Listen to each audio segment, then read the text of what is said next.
Hey guys, welcome back to the channel. This is story about what if Naruto had been the one to leave the village instead of Sasuke. Part 1. Before I start, please do support for more amazing content and comments for part 2. Do consider to subscribe my channel and share my video to your friends and check out the description as well. Let's start the video. One Naruto Uzumaki was packing his backpack. As he was doing so, his left shoulder pulsed with pain. Naruto gripped his shoulder while muttering a string of curses. Stupid curse mark. Why the hell did Orochimaru place it on me instead of Sasuke? Wasn't Sasuke his original target? Naruto asked as he dropped to one knee. His eyes widened, however, when he remembered Orochimaru's exact words. Flashback. Naruto had managed to block the giant snake from getting a paralyzed Sasuke. Naruto? Sasuke asked. Naruto then looked at Sasuke, revealing that his hair was wilder than usual. His whisker marks were darker and bolder, and his once cerulean blue eyes were now blood red with slits for pupils. You okay, scaredy cat? Naruto asked, quoting Sasuke's very same question that he asked during Team 7's first C-rank turned A-rank mission. Sasuke watched in shock as Naruto easily pushed the snake back before jumping atop its head and stabbing its head with his claw-like nails and raking it down its back as he ran at Orochimaru. As he neared Orochimaru, Naruto jumped off the snake. The snake summoner looked on with intrigue. Naruto has become quite powerful. Even more powerful than Sasuke, and with nine-tailed fox inside of him he could become even stronger. Orochimaru thought. As Naruto descended on Orochimaru, the sound ninja jumped back, causing Naruto to hit the tree branch. Orochimaru then appeared on another tree branch as he smiled a crooked smile. The Sharingan pales in comparison to the Nine-Tails' power. He will make a better vessel for me than Sasuke. Orochimaru thought. Having made up his mind, he formed three hand seals. Naruto quickly recovered and turned toward the tree branch Orochimaru was perched on. Hold still, you snake bastard! Naruto angrily yelled. Well done, Naruto. You passed with flying colors, Orochimaru said. Naruto gave Orochimaru a confused look. What do you mean passed? Naruto asked. Orochimaru continued to smile his crooked smile. You have proven to me that you are superior to Sasuke. That the power of the Nine-Tails is far more powerful than the Sharingan. So now I've decided to leave you with a gift, Orochimaru said. Suddenly, Orochimaru's neck extended before he reached Naruto and bit the left side of his neck. Naruto screamed in agony. Curse mark of heaven seal, Orochimaru muttered before he retracted his neck. Naruto dropped to his knees as he grabbed where Orochimaru bit him. Naruto's features returned to normal as the pain coursed through his body. Naruto! Sasuke screamed as he threw several shuriken at Orochimaru, but the snake easily deflected the shuriken. Sasuke then looked toward Sakura. Sakura, you go tend to Naruto while I hold off this guy, Sasuke ordered the pinkette. Okay, Sakura said before jumping over to the branch Naruto was on. Sasuke then glared at Orochimaru. What the hell did you do to Naruto? Sasuke angrily asked. Orochimaru chuckled. I merely gave him a little gift, Orochimaru said as he began to sink into the tree branch he was standing on. Sasuke quickly jumped toward the branch. Stop, Sasuke ordered. My name is Orochimaru. Should you wish to meet me again, then you had best get through this exam, Orochimaru said before completely submerging in the branch just as Sasuke landed on it. Sakura, meanwhile, reached Naruto as the blonde continued to scream in pain. She then looked at the spot to find that the three holes which showed that Naruto had been bitten changed into the three tomos of the Sharingan. Flashback end. Naruto shook off the pain that the curse mark always inflicted and finished packing. Lastly, Naruto undid his headband before placing it in his shuriken pouch and placed the picture of Team 7 in his backpack. He then put his backpack on before opening his window and jumping out. Meanwhile, Sakura was walking home. As she was walking, she couldn't shake the feeling that something bad was gonna happen tonight. She then looked up and stopped dead in her tracks as she saw one Naruto Uzumaki walking towards her. She also noticed that he had his backpack and he wasn't wearing his headband, which was strange considering she hardly ever saw him without it. Now that she thought about it, the first time she ever saw him without it, and him still being awake, too, was after Orochimaru had branded him with the curse mark. Flashback. Sakura had managed to pull Naruto and Sasuke under a tree, Sasuke being unconscious due to chakra exhaustion and Naruto being unconscious due to the curse mark, before she was attacked by three sound ninja named Dosu, Zaku, and Kin.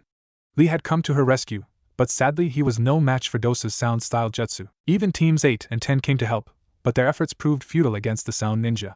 When Kin grabbed Sakura by her hair, the pinkette was forced to use a kunai to cut her hair to get free. However, everyone's attention was drawn toward where Sasuke and Naruto lay due to the air becoming thick and hard to breathe. Sakura's eyes widened at what she saw. There stood Naruto with more unruly hair, claw-like nails, darker whisker marks, fawn-like K9s, and crimson eyes with slits for pupils, but he also had black flame-like tattoos along the left half of his face and body. Sakura, who did this to you? Naruto, Nine-Tails chakra/curse mark first state, asked as red and purple chakra swirled around him. He then looked toward the three sound ninja and glared. Shit! His curse mark awakened. Dosu cursed.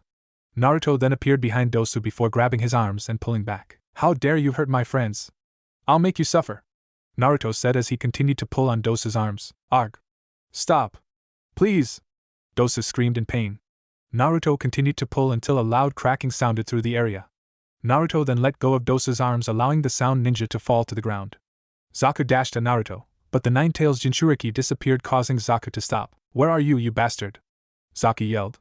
Suddenly, Naruto appeared in front of Zaku and punched him in the jaw, sending him flying into a tree. Naruto then turned his attention on Kin. The sound Kunoichi was paralyzed with fear at seeing her teammates get taken down so easily. Naruto then started walking towards Kin. Sakura couldn't believe what she was seeing. This wasn't the loud-mouthed knucklehead ninja she knew. This new Naruto was more vicious and uncaring. Being unable to watch any longer as Naruto was being consumed by his new power, Sakura ran toward him and wrapped her arms around him from behind, causing Naruto to stop in his tracks. Naruto looked back at Sakura with surprise evident in his eyes. Sakura? Naruto asked. Sakura looked at Naruto with tear-filled eyes. Stop, Naruto. Please. This isn't you. This isn't the Naruto I know. I can't stand to see you act this way. Please stop. Sakura cried. Upon seeing Sakura's tears, Naruto's K9's whisker marks and nails returned to normal, and the curse mark receded back to its original position on his neck. Lastly, his pupils changed back to normal as his eyes changed back to their original cerulean blue. Flashback end. Naruto walked past Sakura, waking her from her thoughts. What are you doing out this late, Naruto? Sakura asked. Naruto stopped in his tracks, but didn't respond. When he didn't answer, Sakura became worried. Naruto? Sakura asked. Go home, Sakura. It's none of your business, Naruto said. Sakura was taken aback by Naruto's response, but quickly recovered before glaring at the blonde. What do you mean it isn't my business? You're my teammate and friend, remember? Of course it's my business, Sakura replied angrily. When Naruto didn't respond with a comeback, Sakura's anger disappeared. Why do you have your backpack? Sakura asked. Naruto said nothing as Sakura tried to get him to answer. Tears welled up in Sakura's eyes as she began to realize what Naruto was doing. Where are you going, Naruto? Sakura asked as she tried to fight the tears threatening to spill out. Again Naruto didn't answer. Answer me, you idiot! Sakura yelled as she swung a fist at Naruto. However, the blonde held up his hand and grabbed Sakura's fist, stopping the attack and surprising the pinkette. I'm done being your punching bag, Sakura, Naruto said with no sign of emotion in his voice and still not turning to face Sakura. The pinkette couldn't fight the tears any longer and allowed them to spill out. Why are you leaving? Sakura asked. Why do you care? Wouldn't it be easier for you to win Sasuke's heart if I weren't here? Naruto answered with his own question. But we're all on the same team. You can't just leave. I don't want you to leave, Sakura confessed. At this, Naruto turned around and looked at Sakura with seriousness in his eyes. Didn't you say, when we did introductions with Kakashi-sensei, that you hated me? Naruto asked. Why should you care? Sakura's eyes widened as she remembered saying that the day Team 7 was formed. But I didn't know you that well back then. I've regretted saying that since that day, Sakura said. Naruto then let go of Sakura's hand and turned away. There's nothing left for me in a village where everyone hates me for something I had no control over, Naruto said. He then proceeded to try walking away, but Sakura quickly reached her hand out and grabbed Naruto's hand. What about your dream to become Hokage? Are you just gonna give up on that? Sakura asked as the tears kept coming. Naruto just looked over his shoulder at Sakura. How can I be Hokage of a village that will hate me no matter what? Naruto asked. Sakura's eyes widened as she loosened her grip on Naruto's hand. Naruto removed his hand from Sakura's before turning completely away from the pinkette. Goodbye, Sakura, said Naruto as he started walking away. Take me with you, Sakura blurted out, causing Naruto to stop dead in his tracks. You don't mean that, Naruto said. Yes, I do. If you won't listen to me and stay, then I'll go with you, Sakura said. You've got a mom and dad who love you. Do you think you could honestly abandon them? Naruto asked. Sakura opened her mouth to answer, but found she couldn't. Goodbye, Sakura, Naruto said as he attempted to leave again. If you leave, I'll scream, Sakura threatened. Suddenly, Naruto disappeared, causing Sakura to go wide-eyed. Sakura, thank you, Naruto, who had reappeared behind Sakura, said before tapping her on the back of her neck. Naruto, Sakura said before losing consciousness. As she fell forward, Naruto appeared in front of Sakura and caught the pinkette. He then lifted her into his arms before disappearing. Later, the Sound Four, consisting of Sakan/Yukon, Kidamaru, Jirobo, and Tayuya, were at Lone Pine Hill waiting for Orochimaru's chosen one. When is that bastard gonna get here? Tayuya asked as she began to lose her patience. Calm down, Tayuya. He will be here soon. Sakan/Yukon tried to keep Tayuya as calm as possible. Just then, Naruto appeared, causing the Sound Four to go on the defensive. Relax, it's just me, Naruto said. The Sound Four lowered their guard as they saw it was Naruto. You little fucker! You should know better than to sneak up on people as strong as us. We could have killed you within a second, Tayuya warned. Naruto scoffed. As if. Naruto said. Let's go. Sakan/Yukon, however, stopped Naruto. First, take this. Sakan/Yukon said as he handed Naruto a strange-looking black pill. What's this? Naruto asked. As of right now your curse mark is only in its first stage, and it takes years to achieve the second stage. This pill, however, was developed by Lord Orochimaru to accelerate the process. However, you will have to die first. Sakan/Yukon explained. Naruto gave Sakan/Yukon a surprised look. What do you mean? Naruto asked. Sakan/Yukon chuckled. That pill was designed to cause the one who takes it to enter a death-like state. If you come out of it, then you should be able to access the second stage of the curse mark. Sakan/Yukon explained. Naruto, figuring he had nothing left to lose, took the pill.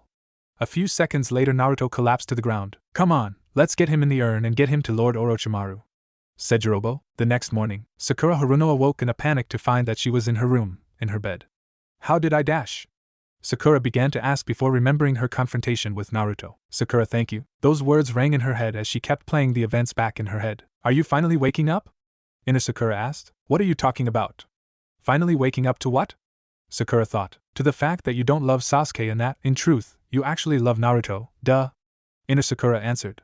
Sakura's eyes widened in surprise. I do not love Naruto. I love Sasuke. Sakura thought.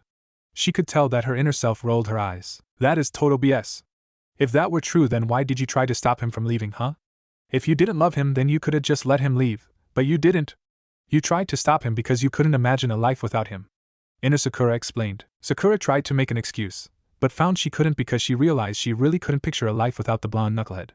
Her eyes widened to the size of dinner plates as she finally realized that her inner self was right. All the time she had spent on Team 7 with Naruto had caused her feelings for Sasuke to change to a more brotherly/sisterly type, while her feelings for Naruto had changed from seeing him as just a friend to feelings of true love. That explained why she tried to stop him from leaving instead of letting him go, and why she was so upset when he wouldn't listen to reason. As quick as she could, Sakura jumped off her bed, slipped on her ninja sandals, and jumped out of the window toward the Hokage Tower. Hokage Tower. Tsunade Senju, the fifth Hokage and the slug Sannin, was sitting at her desk distraught at the news that had come in at dawn. Flashback. Tsunade was sitting at her desk while filling out paperwork lest she be on the receiving end of her disciple Shizen's nagging for not working. As she was filling out another file, Shizen came rushing in. Lady Tsunade! Shizen shouted. The Bustakage sighed as she looked up at her apprentice. I haven't had any sake in 2 days, Shizen, so relax. Tsunade said with a look of boredom. Shizen shook her head. It's not that. It's about Naruto. He's left the village. Shizen exclaimed. Tsunade's eyes widened in shock at the news. And Naruto has left the village? Tsunade thought. Tsunade's whole body went numb as she registered what Shizen just said. Shizen, however, was worried as she saw Tsunade wasn't moving, but was clearly in shock. Lady Tsunade? Lady Tsunade! Lady Tsunade! Shizen shouted the last part, trying to get the slug Sannin's attention. Without warning, Tsunade stood straight up, causing the chair to fall back. Get Shikamaru in here immediately! Tsunade ordered/shouted as she slammed her fists on the desk. Flashback end. Tsunade massaged the bridge of her nose. How did this happen? Naruto has always been a bright and cheery boy. His dream was to become Hokage, but now he's left the village. What happened to you, Naruto? Tsunade thought.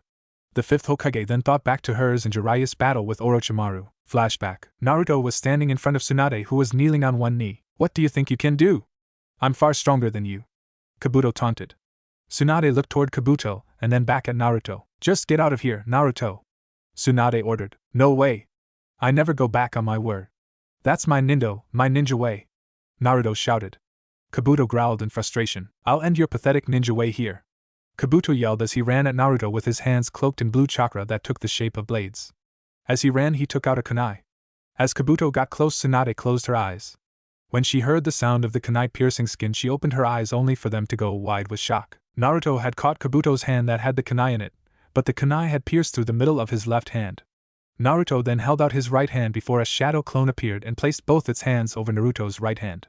Naruto's headband fell off as the wind swept around him. Within a second, a ball of blue chakra formed in his right hand before the clone dispelled.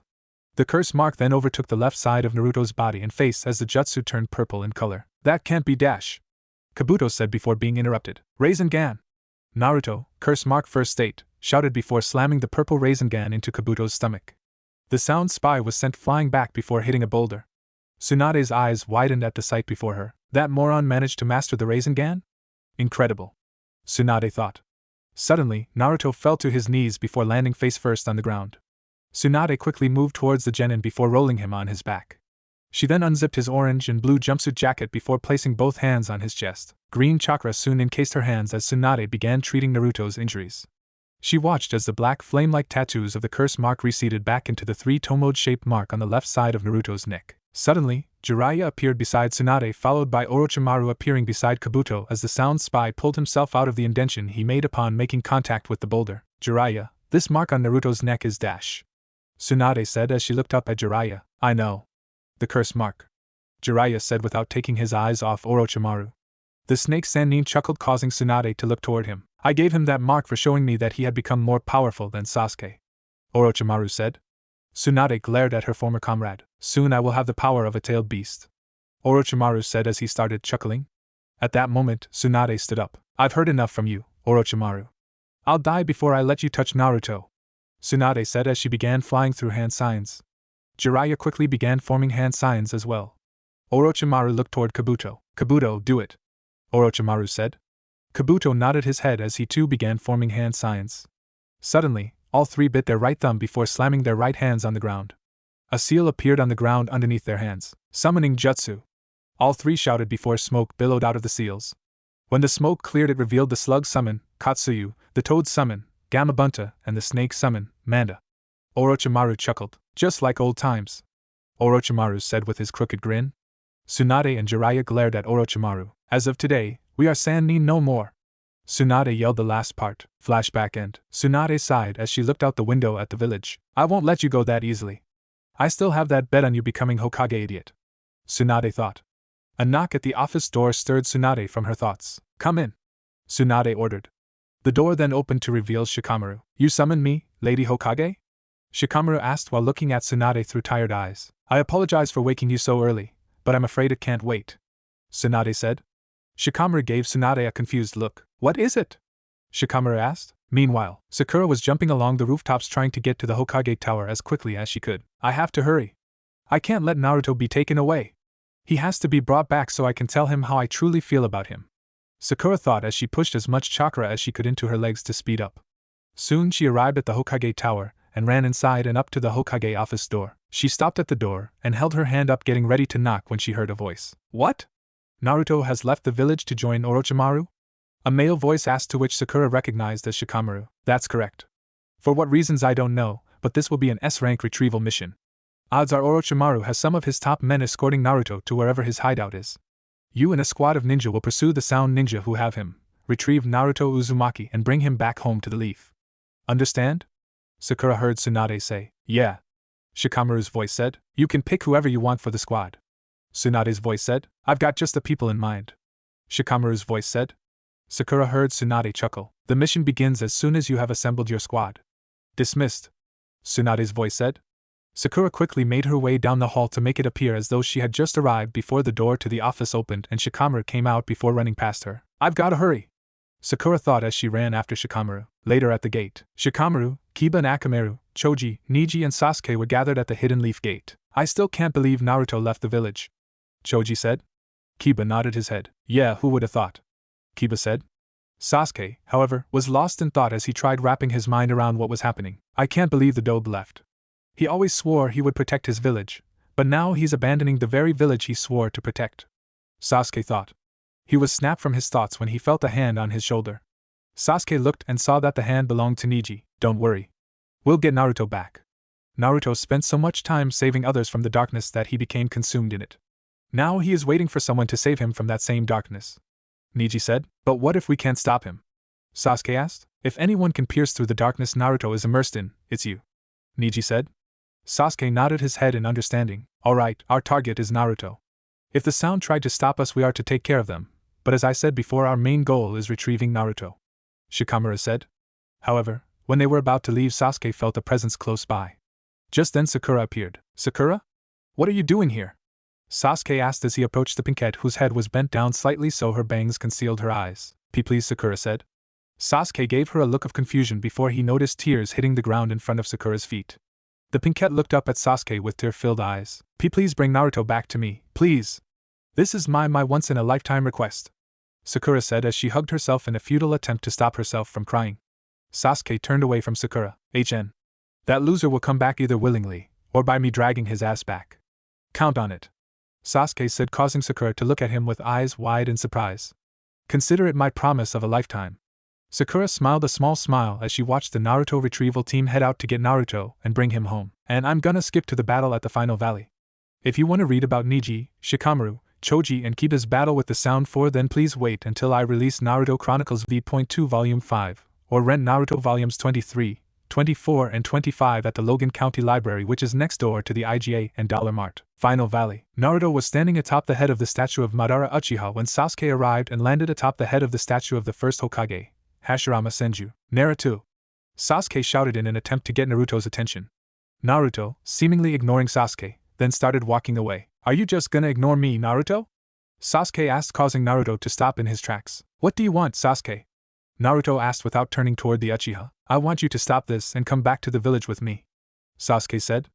Naruto just chuckled. And who would be there waiting for me? I don't have a family, the villagers hate my guts and the only girl I've ever loved hates me, Naruto said. Sasuke gritted his teeth. Sakura doesn't hate you. She begged me to bring you back to her, Sasuke argued. Naruto then turned towards Sasuke, causing the Uchiha's eyes to widen in shock.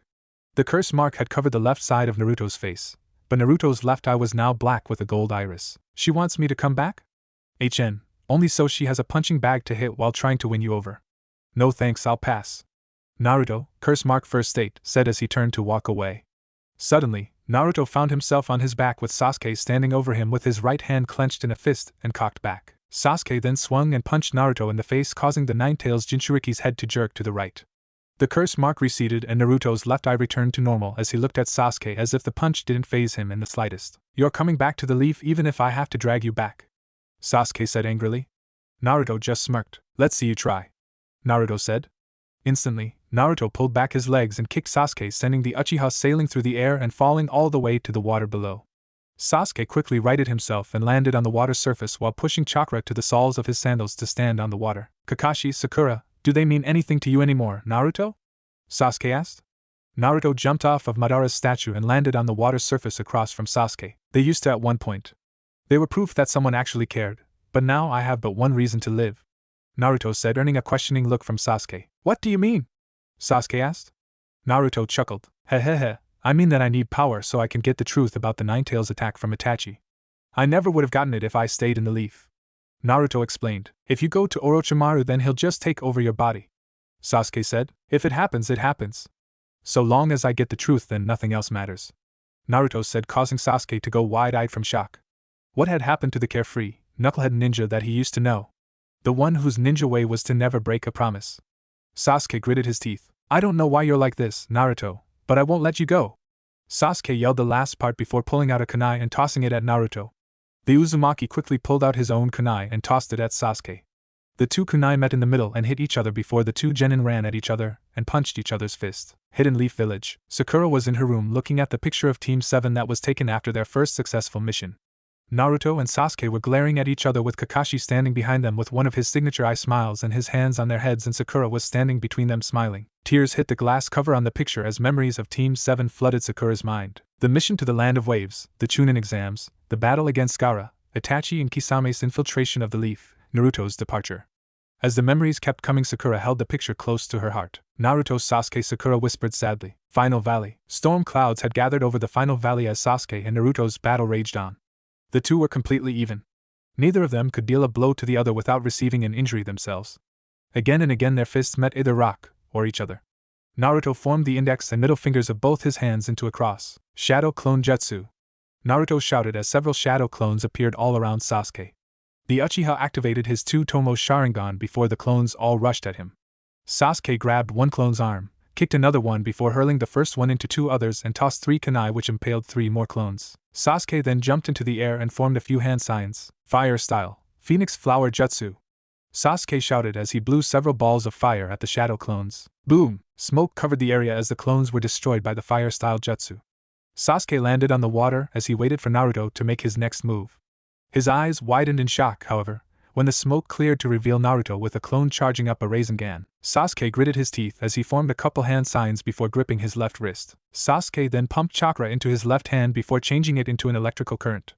Naruto, seeing Sasuke charging up a Chidori to counter his Rasengan, smirked. "This is just like on the hospital roof, huh, Sasuke? Only this time there is no one around to stop us," said Naruto.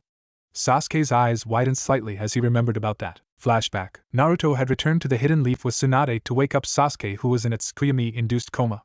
Tsunade, using her famous medical ninjutsu, had managed to wake Sasuke up. Sakura, who was relieved Sasuke was okay, immediately hugged him. Tsunade had left the room to give Naruto, Sasuke and Sakura some privacy. "Thank goodness you're okay, Sasuke," said Sakura. Sasuke looked at Sakura with tired eyes. "Sakura, you're hurting me," said Sasuke. Naruto, however, was gritting his teeth as he watched the whole thing. "No thank you, Naruto. No hug. No nothing. It's always Sasuke this and Sasuke that. I'm tired of being in that bastard shadow no matter what I do." "Well, that's it. No more," thought Naruto as the curse mark reacted to his anger. It overtook the left side of his face as the bangs of his hair concealed his eyes. He still hadn't put back on his headband. He then walked over to his teammates before gripping Sakura's shoulder and forcibly moved her out of the way. Sakura landed on her, but before she looked up at Naruto with a glare. "Hey Naruto, what was that for?" asked Sakura. Her eyes widened, however, when she saw Naruto's features. Naruto's nails resembled claws and his K9s resembled fangs. His whisker marks were darker and more pronounced, and his eyes were blood red with slits for pupils. The black flame-like tattoos of the curse mark covered the left half of his face. Naruto glared at Sakura. "Stay out of this," said Naruto, Ninetales chakra/curse mark first state, before he turned to Sasuke and grabbed his shirt collar. "What do you want, dope?" asked Sasuke as he glared at Naruto. "You and me, the roof, now," said Naruto. Sasuke smirked as he activated his Sharingan. "Fine," said Sasuke. Naruto let go of Sasuke's shirt collar before the latter got up. They left the room with Sakura following them. Roof. Naruto and Sasuke arrived on the roof of the hospital. The two then faced each other. Sakura, meanwhile, watched from the doorway with concern for her teammates.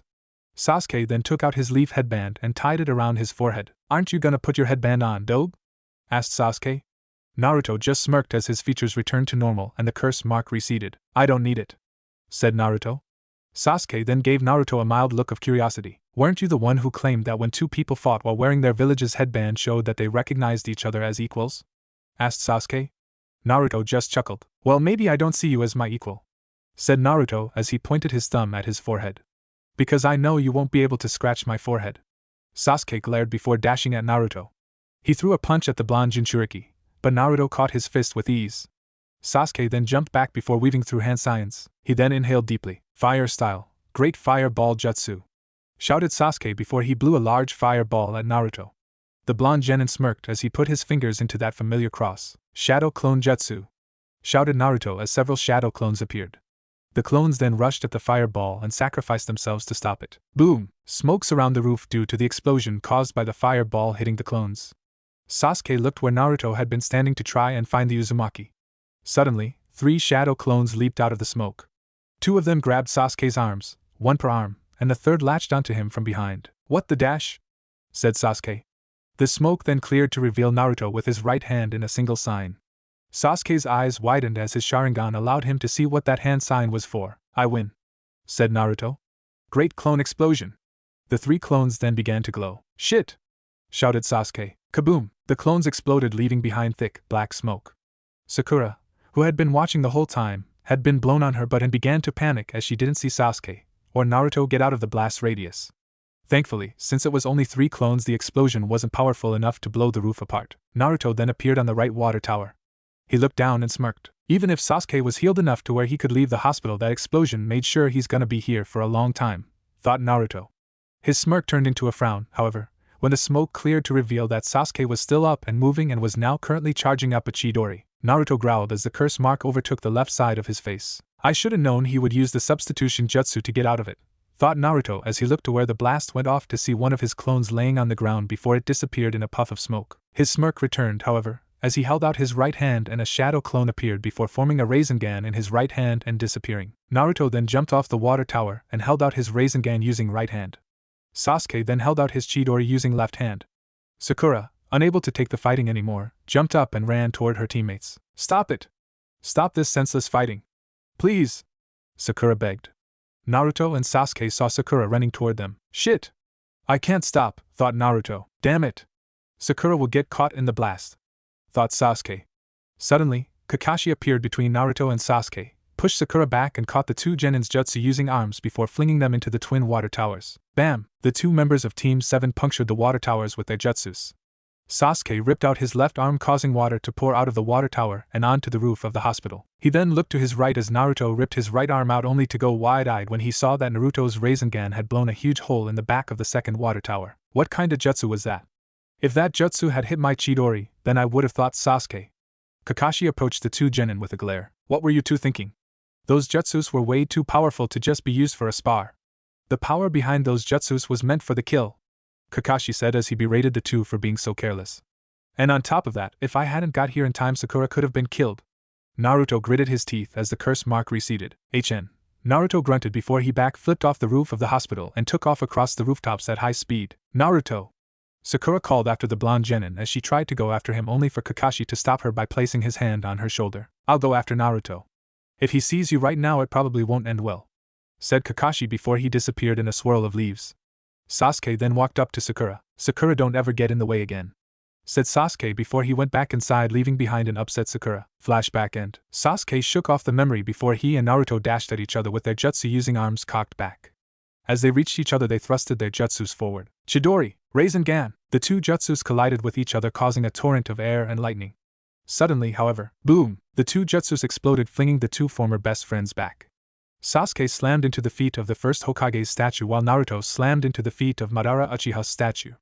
Sasuke then pulled himself out of the hole his body made. I have to bring this fight to an end soon.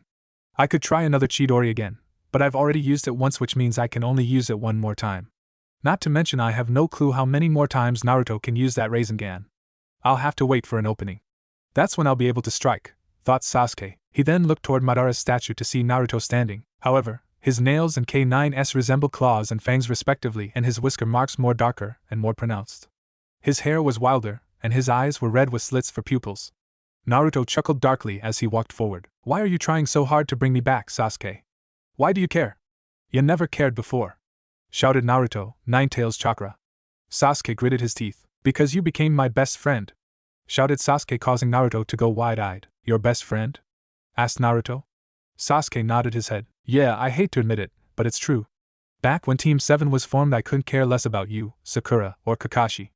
All I wanted was revenge against Itachi for destroying the Uchiha clan, but over time I found myself getting used to being around you and the others, said Sasuke, and as time went by I even found myself wondering why I wanted revenge when it wouldn't change anything.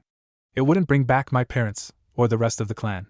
So I decided to just enjoy my life as a shinobi with my friends. Naruto looked at Sasuke in shock. He couldn't believe the supposed Avenger was choosing his team over vengeance. However, Naruto growled, You say that revenge won't bring your parents back? At least you had parents at the start. I never had any parents to begin with. I've been alone right from the beginning. What would you know about it, huh? Naruto exclaimed. Naruto, you don't have to be alone anymore. Just come back to the village with me and you'll never be alone again. Sakura, myself, and the rest of the Rookie 9 will be there for you.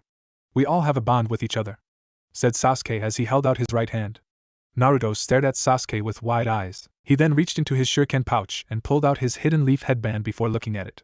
He then closed his eyes and pictured all his friends looking at him and smiling. However, his mind then pictured Itachi Uchiha and Kisame Hashigaki. If you want to learn the truth, then you need to sever yourself from your past. Sever yourself from everything and everyone that will make you weak. Only then will you be able to gain true strength. Itachi words to Naruto rang loud and clear to him. Naruto tied his headband around his forehead before his eyes snapped open. A bond? We have a bond, you say? In that case, said Naruto as purple chakra started swirling around him. The curse mark overtook Naruto's body, wrapping around him. Sasuke's eyes widened at what he saw. Naruto had completely transformed. Naruto's hair had grown to the point that it reached his waist and was a sickly pale orange. His skin was gray and his whisker marks, if possible, were even darker, and he had a black X on the bridge of his nose. Naruto then opened his eyes to reveal that the whites of his eyes were black, but his iris were still red and his pupils were still slits. Two webbed hand-like wings tore out of the back of his orange jumpsuit jacket. I'll just have to sever that bond. Naruto, curse mark second state, yelled. Naruto, said Sasuke, who was stunned at Naruto's new form. Come on, Sasuke. It's time we finish this as equals, said Naruto. Sasuke couldn't believe what he saw. Was this still the same Naruto he remembered? Or was the Naruto he knew gone forever? Sasuke shook those thoughts from his head. He closed his eyes and tightened his headband. All right, Naruto. I'll face you as an equal. Did you know that when two shinobi of equal strength face each other they can read each other's thoughts through a simple exchange of fists? Said Sasuke. He then opened his eyes to reveal that a third tomo had formed. Naruto smirked. If that's the case, then can you read my thoughts? Can you tell what's on my mind? Asked Naruto. Let's go, Naruto. Sasuke shouted the last part. Naruto just continued smirking before the two former best friends dashed at each other. Meanwhile, Kakashi and his ninja hound, Pakin, were headed toward the final valley as fast as they could. Kakashi, Naruto and Sasuke's scents are growing stronger, but Naruto's scent has turned darker, said Pakin. Kakashi nodded his head in understanding. Naruto, I'm sorry that I wasn't there for you when you needed someone. I'm sorry that I made you feel alone, but I won't let that happen anymore. Naruto, Sasuke, hang on.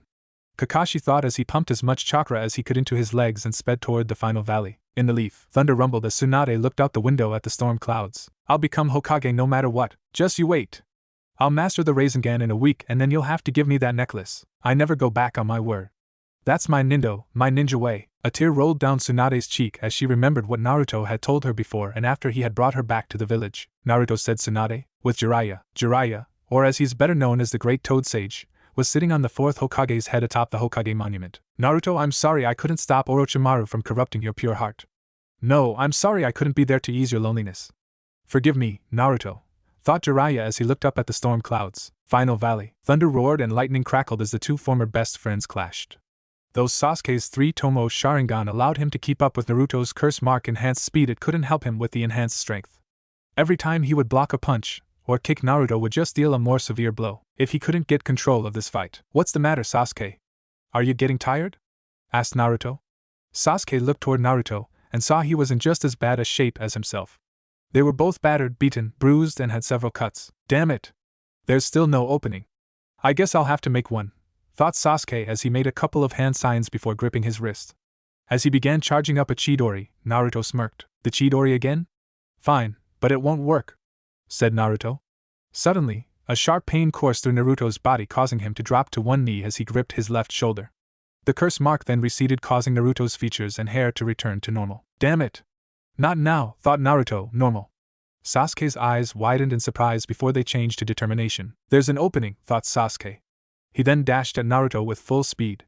Once he reached Naruto, Sasuke thrusted the Chidori through Naruto's left shoulder.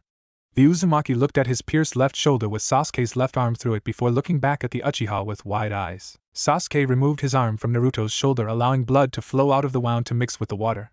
Naruto coughed up blood before he finally collapsed. Sasuke gasped for air, trying to catch his breath, for he had exhausted almost all of his chakra to bring Naruto down. I didn't hit a vital spot, so Naruto should survive. Now to just get this moron back to the leaf, thought Sasuke. His eyes widened, however, when he saw red chakra begin bubbling out of Naruto's body. Jumping back, Sasuke watched as Naruto stood up and the red chakra formed around him like some kind of shell. The chakra shell then took the shape of a fox with a single tail. The wound Sasuke managed to inflict had even healed completely, leaving no trace that it had been there in the first place. Sasuke, you aren't the only one who's special, said Naruto, 9 tails, 1 tail mode. However, the curse mark overtook the left side of Naruto's face and body and even turned the chakra shell purple.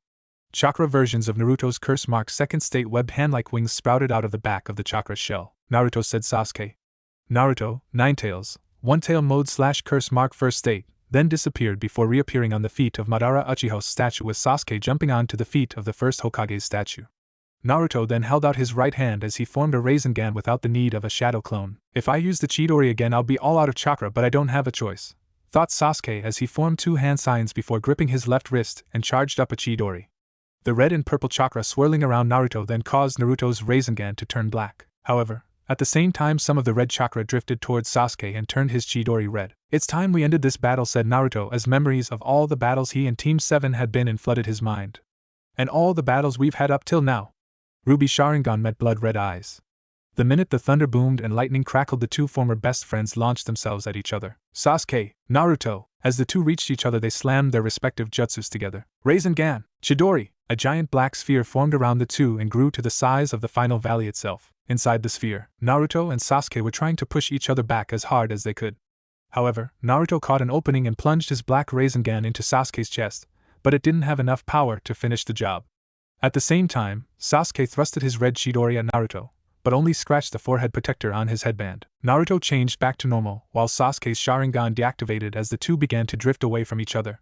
However, at the last second they finally managed to make the comrades sign, which they were never able to bring themselves to do back in the Ninja Academy. Outside the sphere continued to float there before white cracks began to form all over it. The cracks continued to spread all over the sphere until finally, boom, the sphere exploded, causing a large earthquake to occur. Once the earthquake ended, Sasuke washed up on the shore of the valley unconscious. Naruto, however, managed to limp his way over to Sasuke while holding his right arm. His clothes were shredded, as was his headband. Naruto looked down at the unconscious Uchiha to see that he didn't look much better either. Why would you go so far from me, Sasuke? Asked Naruto. Suddenly, pain shot through Naruto's right arm, causing the Uzumaki to grip his arm tightly while gritting his teeth as he dropped to his knees and leaned over Sasuke. Naruto's headband came undone and landed on Sasuke's headband-covered forehead before sliding and landing on the ground. Naruto looked at Sasuke for a few minutes before standing up and limping toward the forest. He then looked back at Sasuke's unconscious form. It then began to rain. Naruto looked up at the pouring sky. Even the heavens are crying, thought Naruto. He then looked back at Sasuke. I'm sorry, said Naruto before he turned and walked into the forest, disappearing from sight. Laying on the ground next to Sasuke was Naruto's hidden leaf headband, which he had received from Iruka with a scratch across the hidden leaf symbol. At that moment, Naruto's picture of Team 7 and Tsunade's necklace washed up next to his headband. The picture of Team 7 was still in one piece, but the glass was cracked over Naruto's image. Meanwhile, a strange plant-like man wearing a black coat with red clouds and a Venus flytrap-like thing on his head had been watching the whole fight. We'd better report this to the leader, said the man before he sunk into the ground. Final Valley. Kakashi and Pakken arrived to find an unconscious Sasuke laying on the shore. Kakashi rushed over to him and immediately noticed the scratched headband, the necklace, and the broken photo. Pakken sniffed the items. They're Naruto's, said Pakken. Kakashi looked at Sasuke with sadness more than evident in his lone visible eye. Can we track him? Asked Kakashi. Pakken shook his head sadly. I'm sorry, Kakashi, but that's gonna be impossible with how hard it's raining. Naruto's scent is already weaker than it was before, said Pakken. Kakashi sighed as he carefully lifted Sasuke into his arms. That's alright, Pakken. Could you get Naruto's headband, picture, and necklace? Said Kakashi. Pakken nodded his head. Yeah, said Pakken. Kakashi then looked at the unconscious Uchiha in his arms. I'm sorry I'm late, Sasuke. I know you must have fought your hardest, thought Kakashi. Once Pakken collected Naruto's items, he and Kakashi made their way back to the leaf. Meanwhile, Orochimaru and Kabuto were leading Naruto through the secret hideout. Orochimaru was covered in bandages from head to toe, and Naruto now wore a boy's kimono with bandages around his torso, arms, and forehead. I'm glad you were able to make it, Naruto. Facing an Uchiha with the Sharingan must have been no easy feat, said Orochimaru. Naruto looked at Orochimaru with a monotone expression. Enough chit-chat. I want to start training as soon as possible, Naruto said in an emotionless tone of voice. Kabuto glared at Naruto. You will learn to show Lord Orochimaru respect, Naruto, said Kabuto. Naruto glared back at Kabuto. And who is gonna make me? You? Asked Naruto. Orochimaru chuckled darkly. He already wants to start training without any regard for his own health. Hehehehe. He will make a fine vessel once he is trained properly, thought Orochimaru. Elsewhere, a group of people, all wearing the same black coat with red clouds, were gathered together. Naruto Uzumaki has left the Hidden Leaf Village and joined Orochimaru. He even managed to beat your little brother, Itachi, said the plant-like man. Itachi looked on without a word or hint of emotion. Kisame chuckled. Well, who would have thought that the Nine-Tails Jinchuriki would manage to beat Itachi's little brother? I guess you managed to get under both their skins, Itachi, said Kisame. The Nine-Tails Jinchuriki is still no match for my art, said another man. No matter. Within 3 years the hunt for the tailed beasts will begin. We will simply save the Nine-Tails for last. Until then, we will begin amassing funds for the Akatsuki. You're all dismissed, said a man with purple eyes that had several rings around the pupils. 2.5 years have passed since that fateful day. Many things have changed. Orochimaru's hideout. Naruto Uzumaki was in the training room practicing with his new jutsus. The past 2.5 years he had spent under Orochimaru's training had allowed the Jinchuriki to become far stronger than he would have ever gotten if he had stayed in the Hidden Leaf. Naruto's hair was longer, but not by much, and his skin was lightly tan. He now wore a long-sleeved orange shirt that was open in the front, showing off his hard pecs and flat stomach, and had the Uzumaki swirl on the back. If you looked closely you could see the seal on his stomach which kept the nine-tailed fox contained, and if you looked on the left side of his neck you would see the curse mark with the suppression seal around it. He also wore black umbu pants which ended in black ninja sandals and a purple cloth that went around his waist, but was open in the front and went down to below his knees and was kept in place by a purple rope belt. He also had a katana with a purple handle, silver blade and a purple sheath which was on the back of his waist and kept in place by the rope belt. He also wore black forearm guards on his arms. Basically, it's Sasuke's Hibi outfit from Season 2 of Naruto Shippuden, but with a few differences. During his training he had discovered he had 3 chakra affinities: wind, water, and lightning. With these he had managed to learn a few jutsus that fell under these affinities. However, he wasn't particularly able to learn many water jutsus thanks to a certain resident in his body, but he did manage to learn some. However, to make sure he would get stronger, Naruto willingly subjected himself to medical ninjutsu and forbidden jutsu enhancements. Fortunately, being the Jinchuriki to the most powerful tailed beast out of them all did have its perks. With an increased healing factor going for him, Naruto was able to survive the more gruesome enhancements and come out of it without a scratch. Currently, he was practicing with his lightning-style jutsus, and his target was his shadow clones. During his training, Naruto discovered why the shadow clone jutsu was labeled as a forbidden jutsu. Turns out that when a shadow clone dispels, its memories return to the original. That meant that the jutsu was perfect for infiltration, espionage, and training. Things that would take weeks of training to learn only took days with the shadow clones. Lightning style, lightning current, shouted Naruto as his right hand became encased in lightning before he slammed it into the ground. An electrical current shot through the floor and electrocuted several shadow clones. A few clones appeared behind Naruto with katana in hand and swung at him. However, Naruto disappeared before reappearing behind the clones that tried attacking him while sheathing his katana. Once the katana clicked into place, the clones split in half before disappearing in a puff of smoke. Naruto looked ahead to see a clone standing there smirking. The clone then held out his right hand before it became encased in lightning, which began to make that all too familiar chirping sound. Yes, see, after Naruto discovered he had 2 chakra natures, wind and lightning, the first lightning jutsu he wanted to learn was either the Chidori or the lightning blade. So he had 2 clones work on the jutsus. Whichever one mastered their jutsu first would be the jutsu Naruto would keep. So after a couple months, the clone that dispelled first was the one working on the Chidori. Naruto found it kinda ironic that he would end up learning the very jutsu he had wanted to learn when he was younger. But his former sensei refused to teach him how, claiming that he didn't have the right chakra for it.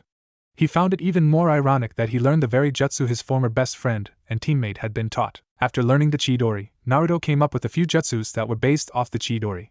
He also made a few combination jutsus with his Rasengan by infusing one of his 3 chakra natures into the jutsu. Naruto smirked as he held out his right hand and formed a Rasengan. After he began his training under Orochimaru, Naruto decided he needed to learn how to form the Rasengan without the need of a shadow clone, because he knew that if an enemy were to destroy the clone before it could finish forming the Rasengan, then Naruto wouldn't stand a chance. So he began the Rasengan training all over again, but this time he wanted to be able to form it one-handed like he could in his 9 tails, one-tail mode. So after months of failures and cursing, he finally managed to pull it off. However, he had a long ways to go before he could master it. Now he had not only mastered the Rasengan, but also mastered the new way to form it without the need of a shadow clone. The clone with the Chidori rushed at Naruto with the intent of impaling its original. However, Naruto ducked under the jutsu and brought up the Rasengan right into the clone's stomach, sending the clone rocketing into the roof. Bam! The clone hit the ceiling, causing a crater to form where he had hit before dispelling. Naruto looked at his handiwork and saw that the training room was completely destroyed. Judging by how the room is, I'd have to say my power is at least high Anbu level, maybe mid-Kage. However, it isn't good enough. Itachi's power is beyond Kage level. Orochimaru can't even take on Itachi and hope to win, and he's as strong as Pervy, Sage, and Granny. Guess that's why he's a Sannin, thought Naruto. At that moment, a sound ninja appeared. Naruto Uzumaki, Lord Orochimaru requests your presence, said the sound ninja. Naruto looked at the sound ninja with an emotionless look before nodding. Get this place fixed up before I return, or else, said Naruto with an equally emotionless voice as he walked past the sound ninja and toward the door. The sound ninja looked at the destroyed training room before looking back at Naruto. He's far stronger than Lord Kabuto, and almost as strong as Lord Orochimaru. I'm just glad he's on our side, thought the sound ninja. With Naruto, Naruto was walking through the halls of the hideout while making his way to Orochimaru's sleeping quarters. I wonder what Orochimaru wants. It better be important because it's cutting into my training, thought Naruto. Soon he arrived at a large door and pushed it open to find the snake Sannin sitting up in his bed. Ah, Naruto, I'm glad you made it, said Orochimaru before having a coughing fit. Naruto looked on with that same expressionless look. What is it that's so important that it required you to interrupt my training, Orochimaru? Asked Naruto. Orochimaru chuckled. Hehehehe, I know how important your training is, Naruto, but I have a mission for you, said Orochimaru. Naruto looked at Orochimaru with a faint hint of curiosity. What mission? Asked Naruto. Orochimaru chuckled. Not too far from here there is a village named Tree Felling Village. This village, a long time ago, had a tree called the Tree of Life. However, the ancestors of the villagers made the foolish mistake of cutting down that tree, said Orochimaru. How was it a mistake? asked Naruto. The flowers that grew around the tree kept a demon named Black Shadow away from the village. Once they cut it down and the flowers stopped growing, Black Shadow came and ate the tree to ensure it never grew back. I want you to go there and defeat this Black Shadow and collect a sample of the tree. Bring it back here and Kabuto should be able to make a medicine that will ease the pain I'm going through. Cough cough, said Orochimaru. Naruto just looked at Orochimaru. Why do you care about some demon terrorizing a village? It can't just be about the sample, said Naruto. Orochimaru flashed a crooked grin. The villagers there could also make excellent test subjects, said Orochimaru. Naruto just closed his eyes as he turned toward the door. I'll go, but said Naruto before looking over his shoulder at Orochimaru with a glare. I'm not going because of the sample, or the villagers. I'm going because this demon could provide a decent test for my power. Also, don't even think of laying a hand on the villagers. I may have come to you for power, but the way you can just toy with people's lives and subject them to your horrific experiments is just sick. With that said, Naruto walked out of the room, leaving behind a chuckling Orochimaru. That is why you are still not strong enough to defeat Itachi, Naruto. Because deep down inside you still retain some of your old self, thought Orochimaru. Later, Naruto was walking through the forest on his way to Tree Felling Village. As he was walking, he noticed a large tree. I guess a quick target practice wouldn't hurt, thought Naruto as he pulled out a few shuriken.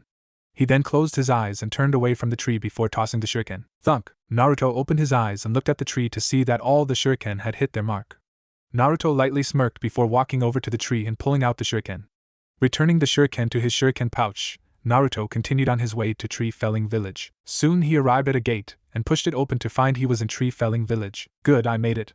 Now to find out where this Black Shadow dwells, thought Naruto as he walked through the village.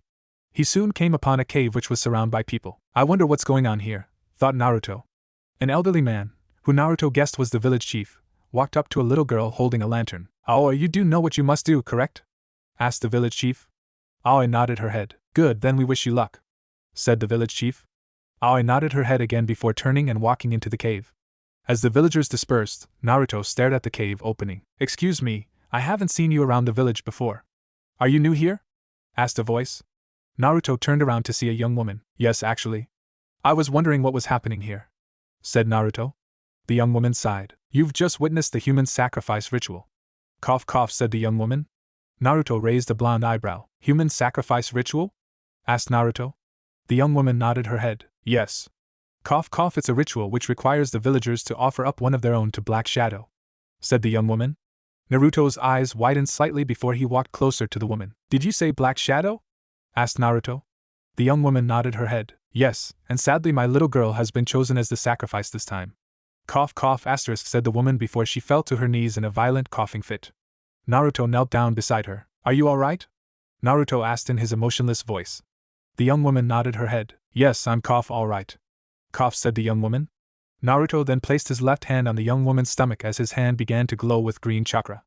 About a year into his training, Naruto decided to learn some medical ninjutsu for in case something were to happen. So Kabuto had taught him several medical jutsus and Naruto discovered he was quite good at it, but knew he couldn't compare his medical ninjutsu to Tsunade's.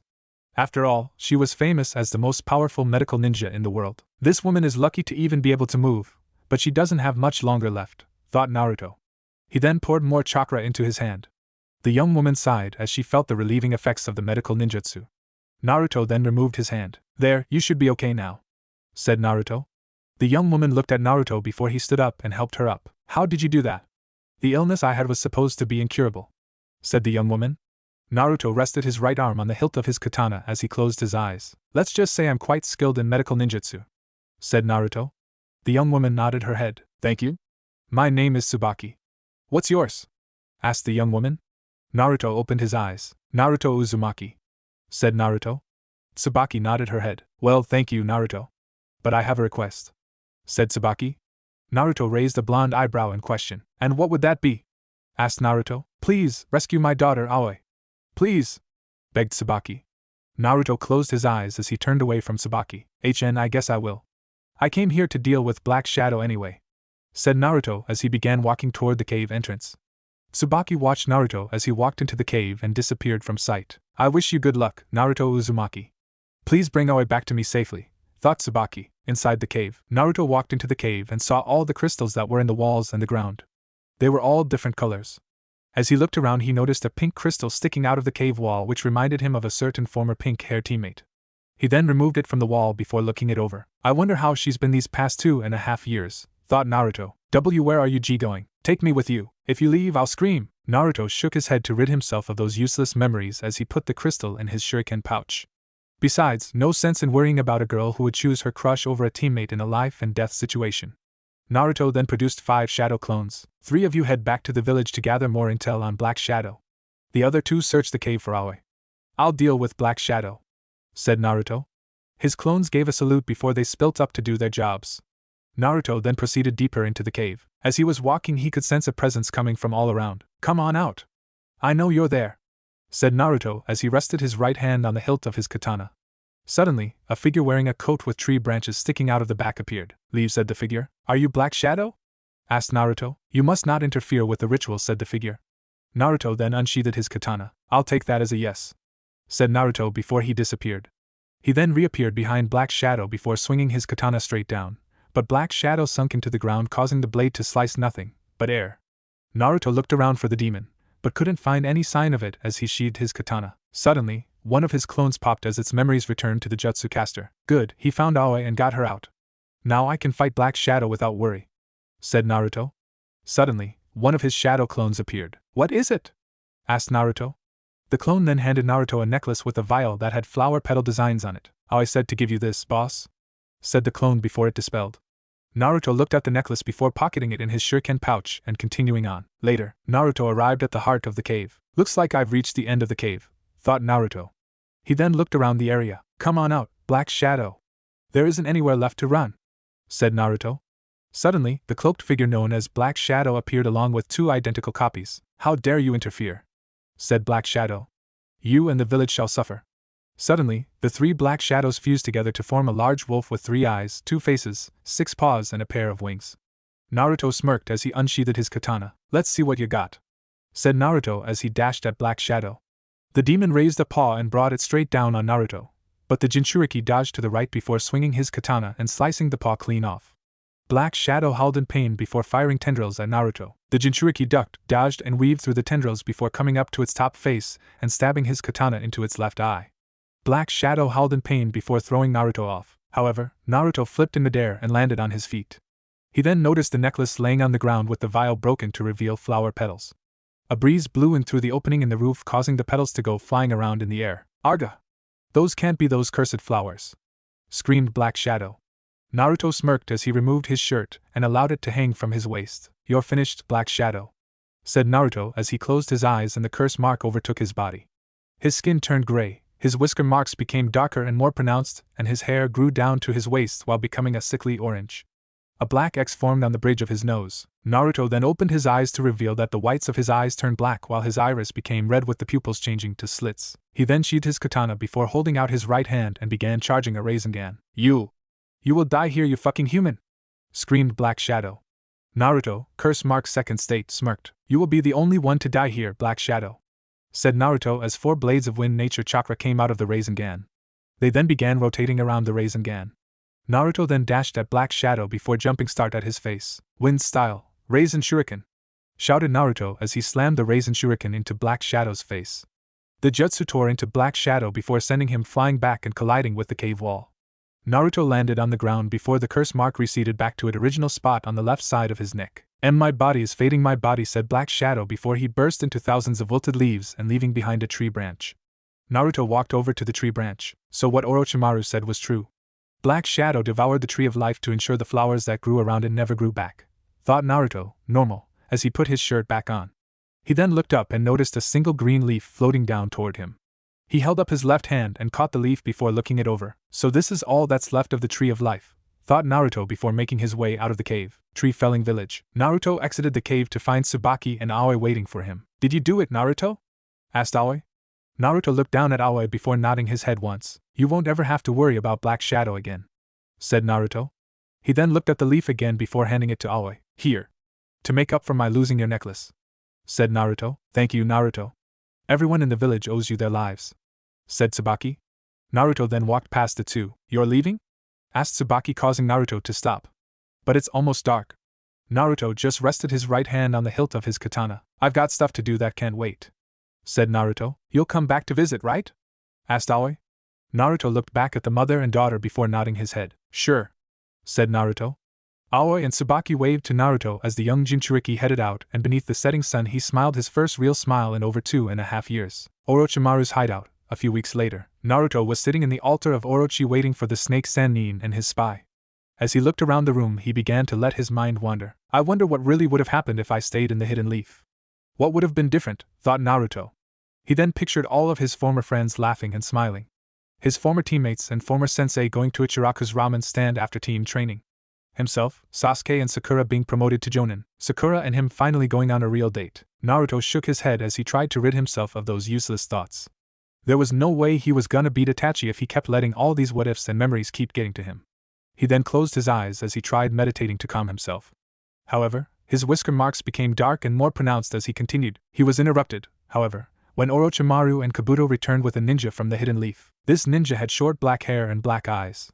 His skin was pale and he wore a black and gray long-sleeved shirt that showed off his stomach, black umbu pants and ninja sandals, black gloves and an umbu sword on his back. "You're late," said Naruto with an emotionless voice and his eyes still closed. Orochimaru chuckled. "Well, we ran into your old team at Tenchi Bridge," said Orochimaru. Naruto opened his eyes to reveal they were red with slits for pupils. "Am I supposed to care?" asked Naruto. The hidden leaf ninja then spoke up. "You must be Naruto Uzumaki. Sasuke and Sakura have told me a lot about you." "My name is Sai," said the hidden leaf ninja as he smiled at Naruto, but the young Jinchuriki immediately realized the smile was fake. Naruto's chakra flared before he and Sai appeared in a place that resembled a sewer. The floor was covered in ankle-high water, and Sai noticed a large cell door behind Naruto. Suddenly, a large red eye with a slit for a pupil opened behind the cell door, causing Sai to fall to his ass in shock and fear. Reality. Sai fell on his ass, causing Kabuto to look toward Naruto with a glare. "Naruto, enough!" shouted Kabuto. "Humph!" Naruto grunted as his whisker marks and eyes returned to normal. Sai wiped the side of his face as he attempted to stand up. "I thought I couldn't feel fear, but that's exactly what I just felt," thought Sai. Orochimaru chuckled. "Hehehehehe. He's shaping up to be a fine vessel indeed. Just a little longer and I'll be able to make that body my own," thought Orochimaru. Naruto then stood up. "Let's go, Orochimaru. You were supposed to have started my training this morning," said Naruto before he disappeared. "You'll have to forgive him. He can be a bit touchy when someone mentions his former comrades by name," said Orochimaru before he handed Kabuto a bingo book. "Take care of that." With that, he disappeared. Later, after his training with Orochimaru, Naruto retired to his room. However, he noticed two very familiar chakra signatures in the hideout. "They're both here? Probably for me.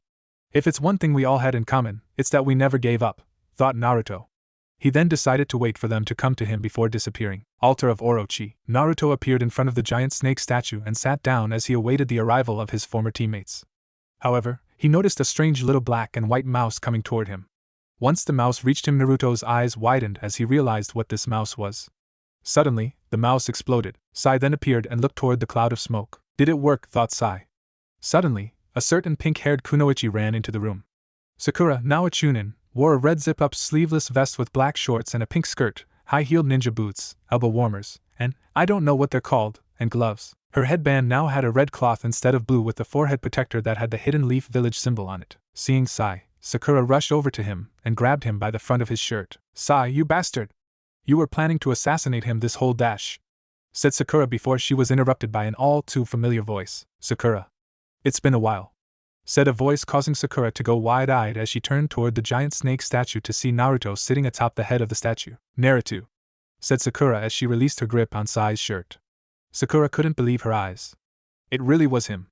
It really was that idiotic, knucklehead ninja she fell in love with. "What's the matter, Sakura? You look like you've seen a ghost," said Naruto. Suddenly, a certain Uchiha ran into the room. Sasuke, now a jonin, wore a black short-sleeved ninja shirt with a purple short-sleeved vest with the Uchiha clan crest on the back, black AMBU pants and black ninja sandals, and his RTN outfit. His headband now had a black cloth instead of blue with the forehead protector that had the symbol of the Hidden Leaf Village on it. "Sakura, what happened?" asked Sasuke. "And Sasuke too," said Naruto, causing Sasuke to go wide-eyed as he turned and looked up at the snake statue to see his former best friend. "Naruto?" asked Sasuke. Naruto looked around the room. "Where is Kakashi?" asked Naruto. "All we need is him now to complete this little Team 7 reunion." Suddenly, another jonin appeared. This jonin wore the same outfit as Sasuke, but the jonin vest had the Uzumaki swirl instead of the Uchiha crest. "I'm afraid Kakashi couldn't make it, so I'm here in his place." "Call me Yamato," said the jonin. Naruto then looked toward Sai. "Then is he my replacement?" asked Naruto. Sai chose this exact moment to speak up. I want to see the bond between you and Sasuke, said Sai. Naruto looked towards Sasuke before looking back at Sai. The bond between me and Sasuke? That bond was severed 2.5 years ago. I saw to that personally, said Naruto. Though there wasn't much of a bond to sever back then. Sasuke stepped forward. That's a lie and you know it, Naruto, said Sasuke. If our bond was severed back then I would be dead. Humph, you're alive today because I let you live, said Naruto. Suddenly, he disappeared before reappearing in front of Sasuke with his left hand on Sasuke's right shoulder. Sakura looked toward the two in shock and amazement. So fast. I didn't even see him move, thought Sakura. Last I remember, you wanted revenge on Itachi for destroying the Uchiha clan, said Naruto as he gripped the handle of his katana. What happened to that? While looking straight ahead with determined look, Sasuke answered. I let it go when I saw what it was doing to my best friend, said Sasuke. Humph. Naruto grunted as he unsheathed his katana and made to stab Sasuke in the back. Naruto! Sakura shouted in an attempt to stop him. However, Naruto's blade only met the blade of Sai's katana, for the hidden leaf ninja had moved behind Sasuke to block the attack. The block you chose was the correct one, said Naruto as Sasuke and Sai leaped away from him. Sasuke pulled out several kunai and activated his 3-toed Sharingan, while Sai pulled out several shuriken before both ninja tossed the kunai and shuriken at Naruto. The young Jinchuriki, however, merely swung his katana at a speed so fast that Sasuke's Sharingan couldn't keep up and deflected the kunai and shuriken before sheathing his katana. Is that it? Asked Naruto. Sasuke gritted his teeth as he performed a couple hand signs before gripping his left wrist. His left hand became encased in lightning chakra as he charged up a Chidori. Chidori, huh? Alright, I guess it gives me a chance to test it out, said Naruto as he gripped his right wrist. Suddenly, his right hand became encased in lightning, causing Sasuke and Sakura's eyes widen in shock. He can use Chidori, they both thought. Naruto and Sasuke rushed at each other before colliding their Chidoras together. Lightning crackled around the two former friends as their Chidoras clashed. Sasuke glared at Naruto, while the Jinchuriki simply stared at him with that emotionless stare. Having had enough, the two jumped away from each other. How can you use Chidori? Asked Sasuke. Naruto simply stared for a moment before deciding to answer. I have 2 chakra natures, said Naruto. Your chakra natures are fire and lightning. Mine are wind and lightning. Naruto then unsheathed his katana before the blade became cloaked in lightning. Super Beast Scroll Dog! Shouted Sai as he unraveled the scroll, and out came several painted dogs that rushed at Naruto. The rogue ninja, however, turned quickly and impaled one of the dogs with his lightning chakra-enhanced katana. Lightning style, lightning current, said Naruto before an electrical current shot out of the first dog and engulfed the others, causing them to explode and cover the area in smoke. Naruto then appeared in front of Sai once the smoke cleared and kicked him in the gut, sending him flying into the wall. Sasuke then rushed at Naruto and threw a punch at him, but the rogue ninja simply caught the punch before elbowing Sasuke in the gut and threw him into the other wall. After recovering, Sai and Sasuke ran at Naruto. The rogue ninja, however, sheathed his katana before both his hands became encased in lightning.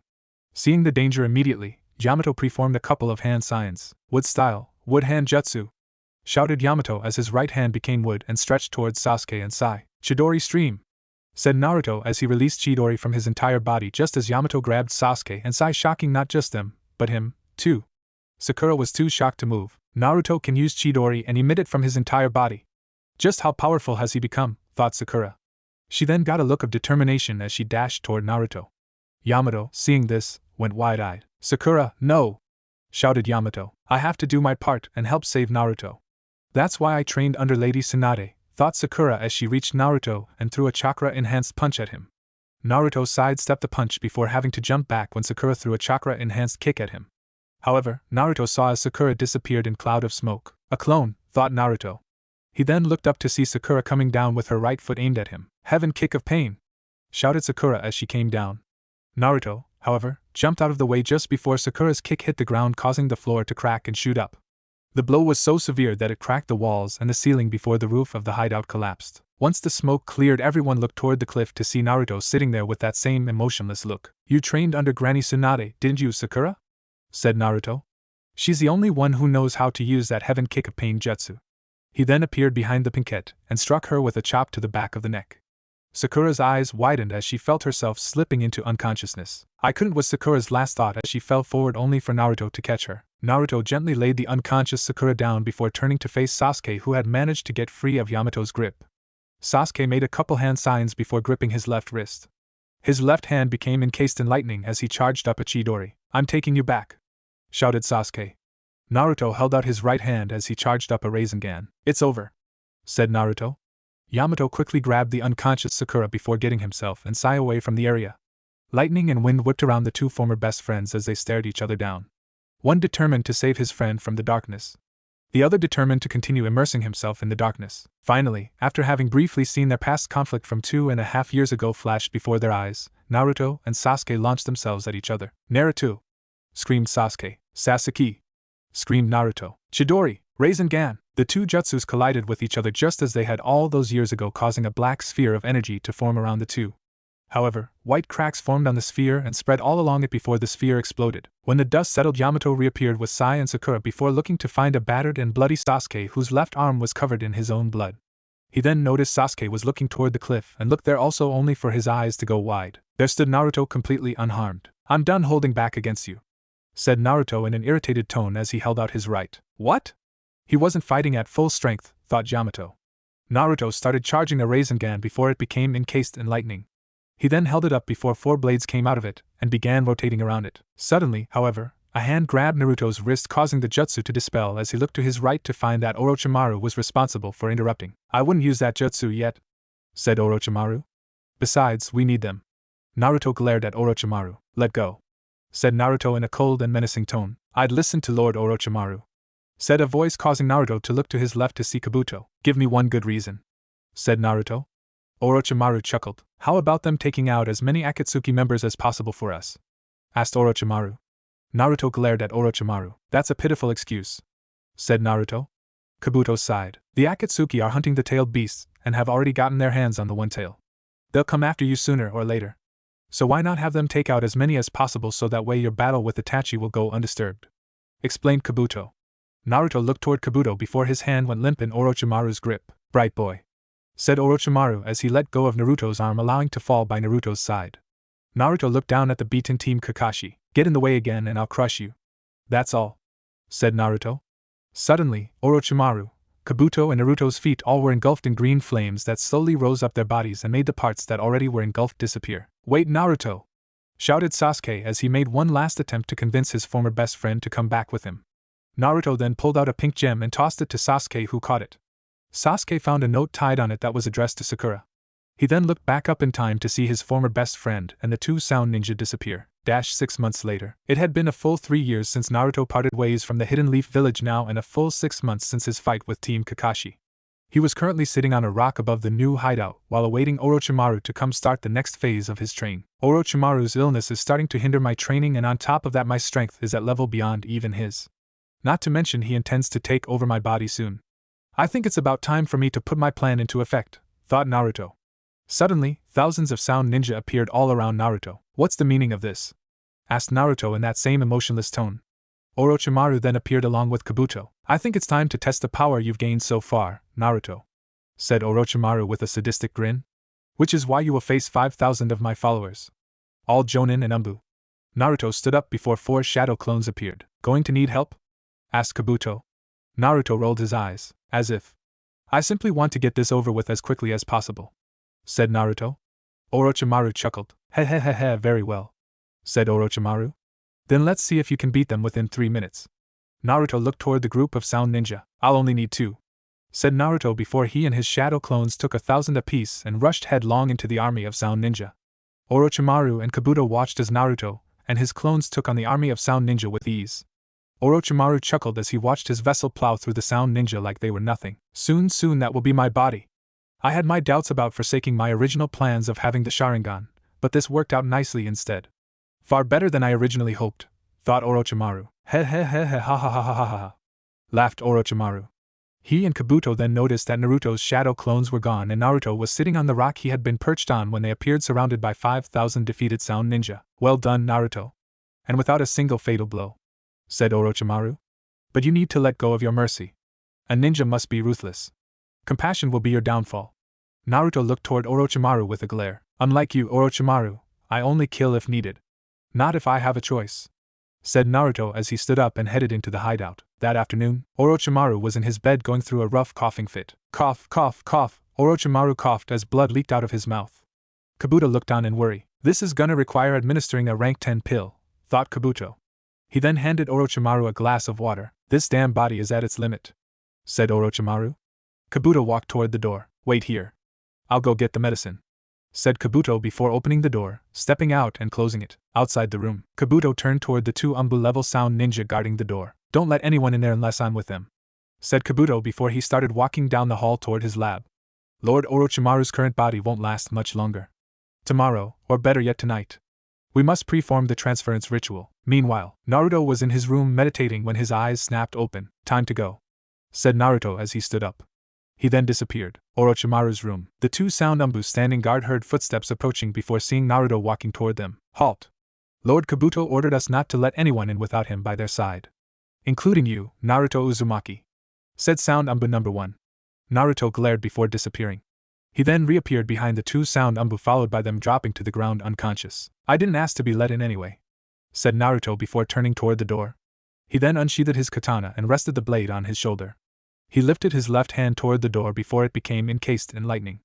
The curse mark overtook the left side of his face. Chidori's spear, said Naruto as a spear of lightning shot toward the door. Inside the room, Orochimaru was still sitting on his bed while waiting for Kabuto to return. Where is he? Thought Orochimaru.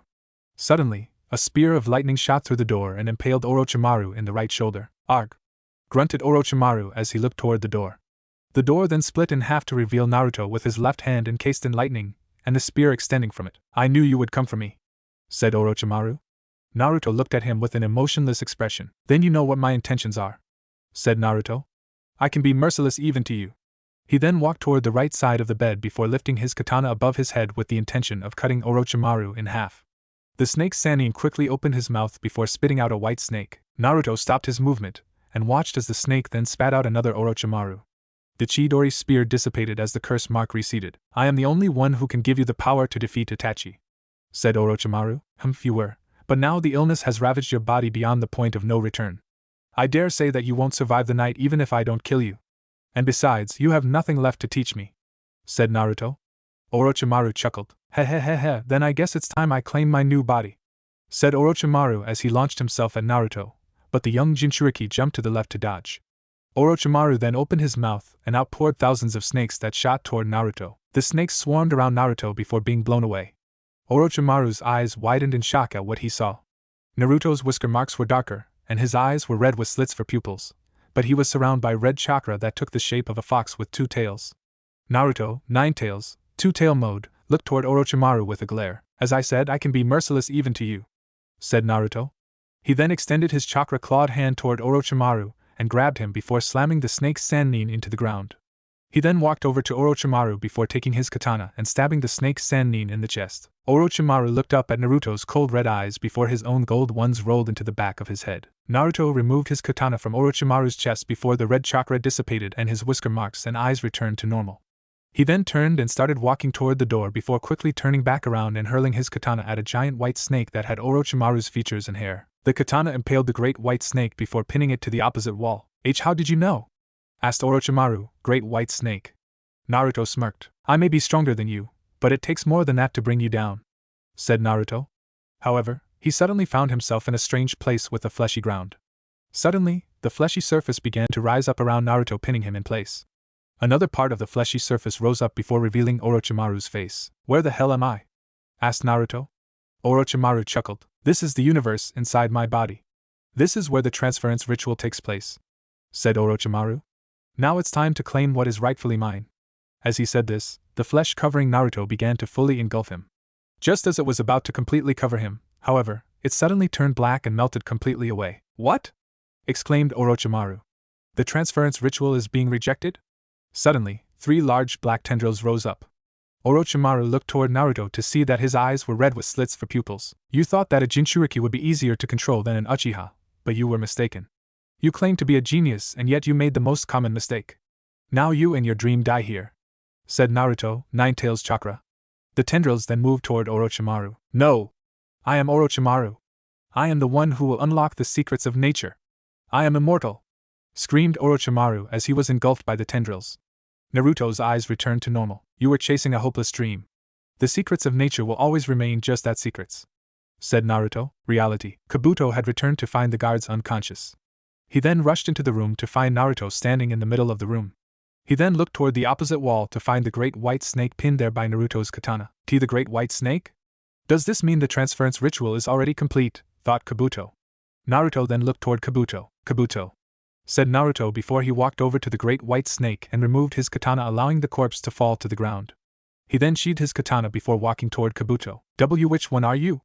Asked Kabuto. Naruto stopped beside Kabuto before answering. Why don't you guess? Suggested Naruto. Kabuto fell to his knees. He then Lord Orochimaru is, said Kabuto. Naruto then walked out of the room. Hallway. Naruto walked out of Orochimaru's room. Now that I've absorbed Orochimaru's power, it's time to take out Itachi. But first I'm gonna need a team, thought Naruto. Right. First up is Suigetsu. With that, Naruto proceeded toward the laboratory. Naruto arrived in the lab to find the door to the holding tank sealed shut with 2 Jonin-level sound ninja standing guard. Halt! Only Lord Kabuto and Lord Orochimaru are allowed in here, said sound ninja number 1. Orochimaru is dead, said Naruto as he continued walking toward them. Both ninjas' eyes went wide with shock. What? Exclaimed both ninja. Naruto then disappeared before reappearing behind both ninja. Both sound ninja dropped to the floor unconscious. Naruto looked toward the door. Better hurry before Kabuto gets over his shock and sounds the alarm, thought Naruto. He then unsheathed his katana before the blade became cloaked in lightning chakra. Naruto then swung his katana straight down and split the door in 2. Naruto proceeded into the room to find the walls lined with tanks full of water. He then walked toward the one at the far end of the room. Let's get you out of there, Suigetsu, said Naruto. He then stabbed his lightning chakra-enhanced katana through the glass before cutting in a vertical line. Water leaked out before the pressure became too much for the tank and the glass shattered, causing the water to spill out.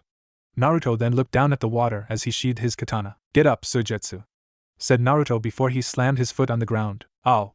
Alright, I'm up, said a voice before the water rose up and took the form of a human with white hair and purple eyes. He wore a purple sleeveless vest with white pants and ninja sandals. On his back was a large sword and on his belt was a bottle for keeping water. What are you doing here, Naruto?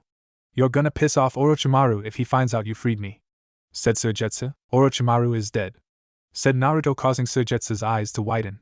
I killed him before coming down here. Well, you have my thanks, but why free me?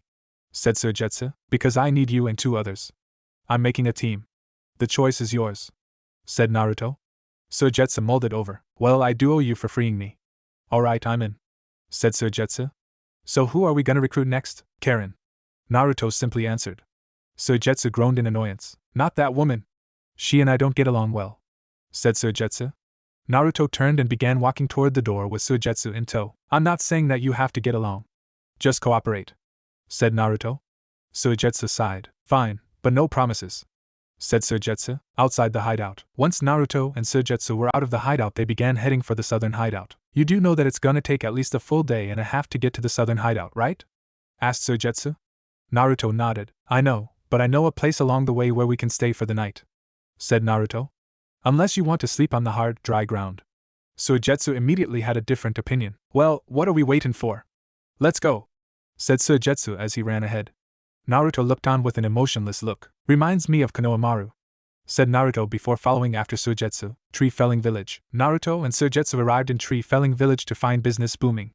Naruto looked up at the orange and red sky and saw the sun setting. There is a house just outside of the village surrounded by a few ponds and a river, said Naruto. Before Naruto could finish, Suigetsu was already on his way there. Tsubaki and Aoi's house. Naruto and Suigetsu arrived at Tsubaki and Aoi's house to find that it really hadn't changed much. The paint was new, but that was about it. Suigetsu, seeing the large river flowing by the house, immediately ran over and jumped in. Naruto shook his head. He then walked toward the house. Naruto, is that you? Asked a voice, causing Naruto to look toward the clothing line and see Tsubaki hanging some clothes to dry. Naruto nodded his head. Yes. It's been a while, Tsubaki, said Naruto. Tsubaki smiled as she walked toward him. It's so nice to see you again, Naruto. Aoi will be so happy, said Tsubaki. She's inside. Wait here while I go get her. Tsubaki then walked inside. A few seconds later, Naruto heard running footsteps before the door flung open and Aoi flew at him.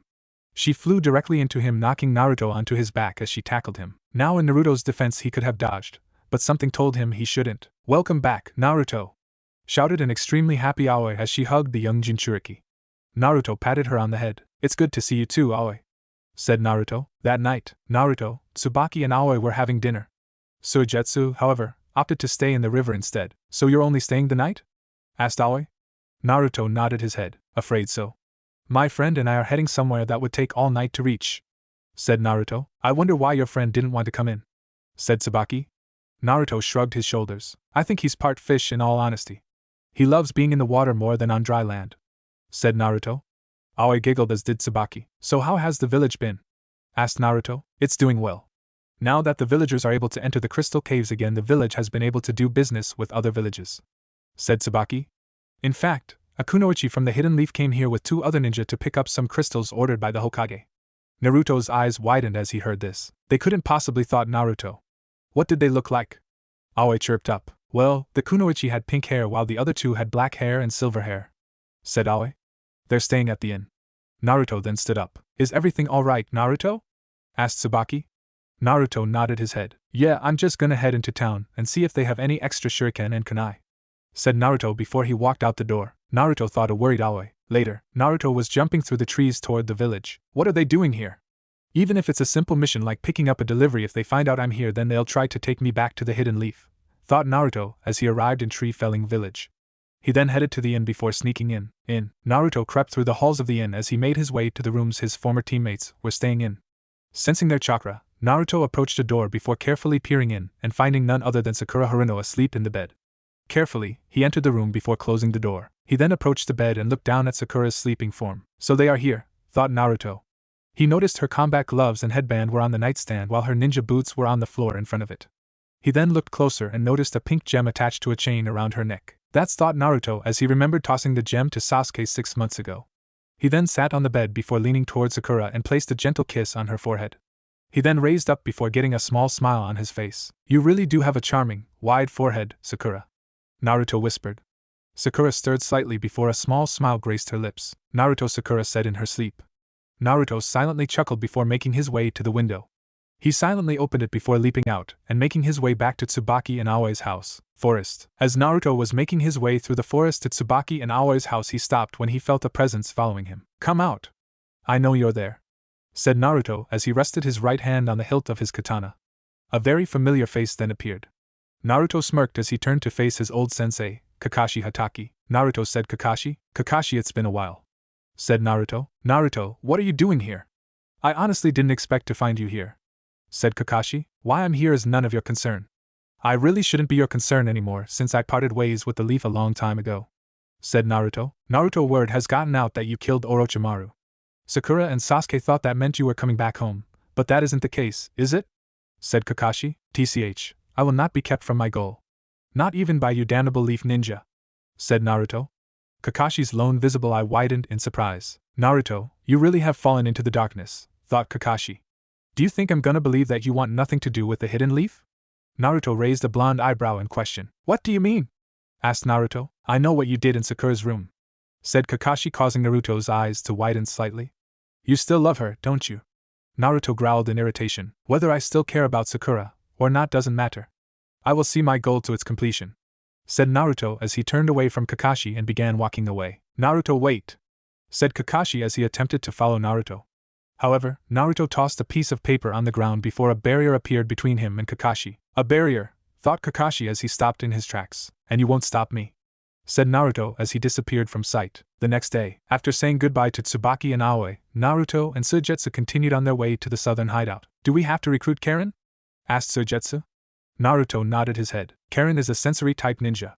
I'm only able to sense chakra that I'm familiar with, so she is needed, said Naruto. Man, that woman is gonna make this trip a bitch, said Suigetsu. I can always stuff you back in that tank, said Naruto. That effectively silenced Suigetsu. Southern hideout. Naruto and Suigetsu arrived at the shore to find the southern hideout out in the middle of the ocean. Suigetsu's sweat dropped. Well, now what? Asked Suigetsu. He then looked toward Naruto to see him remove his shirt before he changed into his curse-marked second state. You love water so much. You figure it out, said Naruto, curse-marked second state, as he jumped in the air and flew toward the southern hideout. Suigetsu growled. Bastard, thought Suigetsu. Inside the southern hideout. Naruto landed inside the southern hideout before changing back to normal. He then looked around. Now where are you, Karen? Thought Naruto. Suigetsu then made his way in. Yeah, thanks a lot for the help, you bastard, said Suigetsu as he walked up to Naruto. If you needed help getting across then you should have asked, said Naruto without looking at him. Suigetsu growled. Oh, it's you too, said a voice. Naruto and Suigetsu looked back to see a girl with long red hair, red eyes and a double A-cup bust. She wore glasses, a long-sleeved purple zip-up shirt that was unzipped at the bottom to reveal part of her stomach, black shorts and ninja boots. Karen, said Naruto. Since you're here, then the rumors that Orochimaru is dead are true, said Karen. It's still hard to believe that you killed him, Naruto. Well, his illness had already weakened him, said Naruto. But that's beside the point. Karen, I need you. Come with me. Karen's eyes widened. What? I can't leave. There are still inmates here that I'm in charge of, said Karen. Fine. Suigetsu, go free all the prisoners, said Naruto. Suigetsu rolled his eyes. Yes, sir, said Suigetsu as he gave a mock salute before walking away. Karen looked at Naruto with wide eyes. Now you don't have anyone to be in charge of. The choice is yours, said Naruto. Karen then looked at Naruto's shirtless chest before biting her lip. Like I'm gonna pass that up, thought Karen as she blushed. Well, okay. Naruto nodded his head. Good, said Naruto.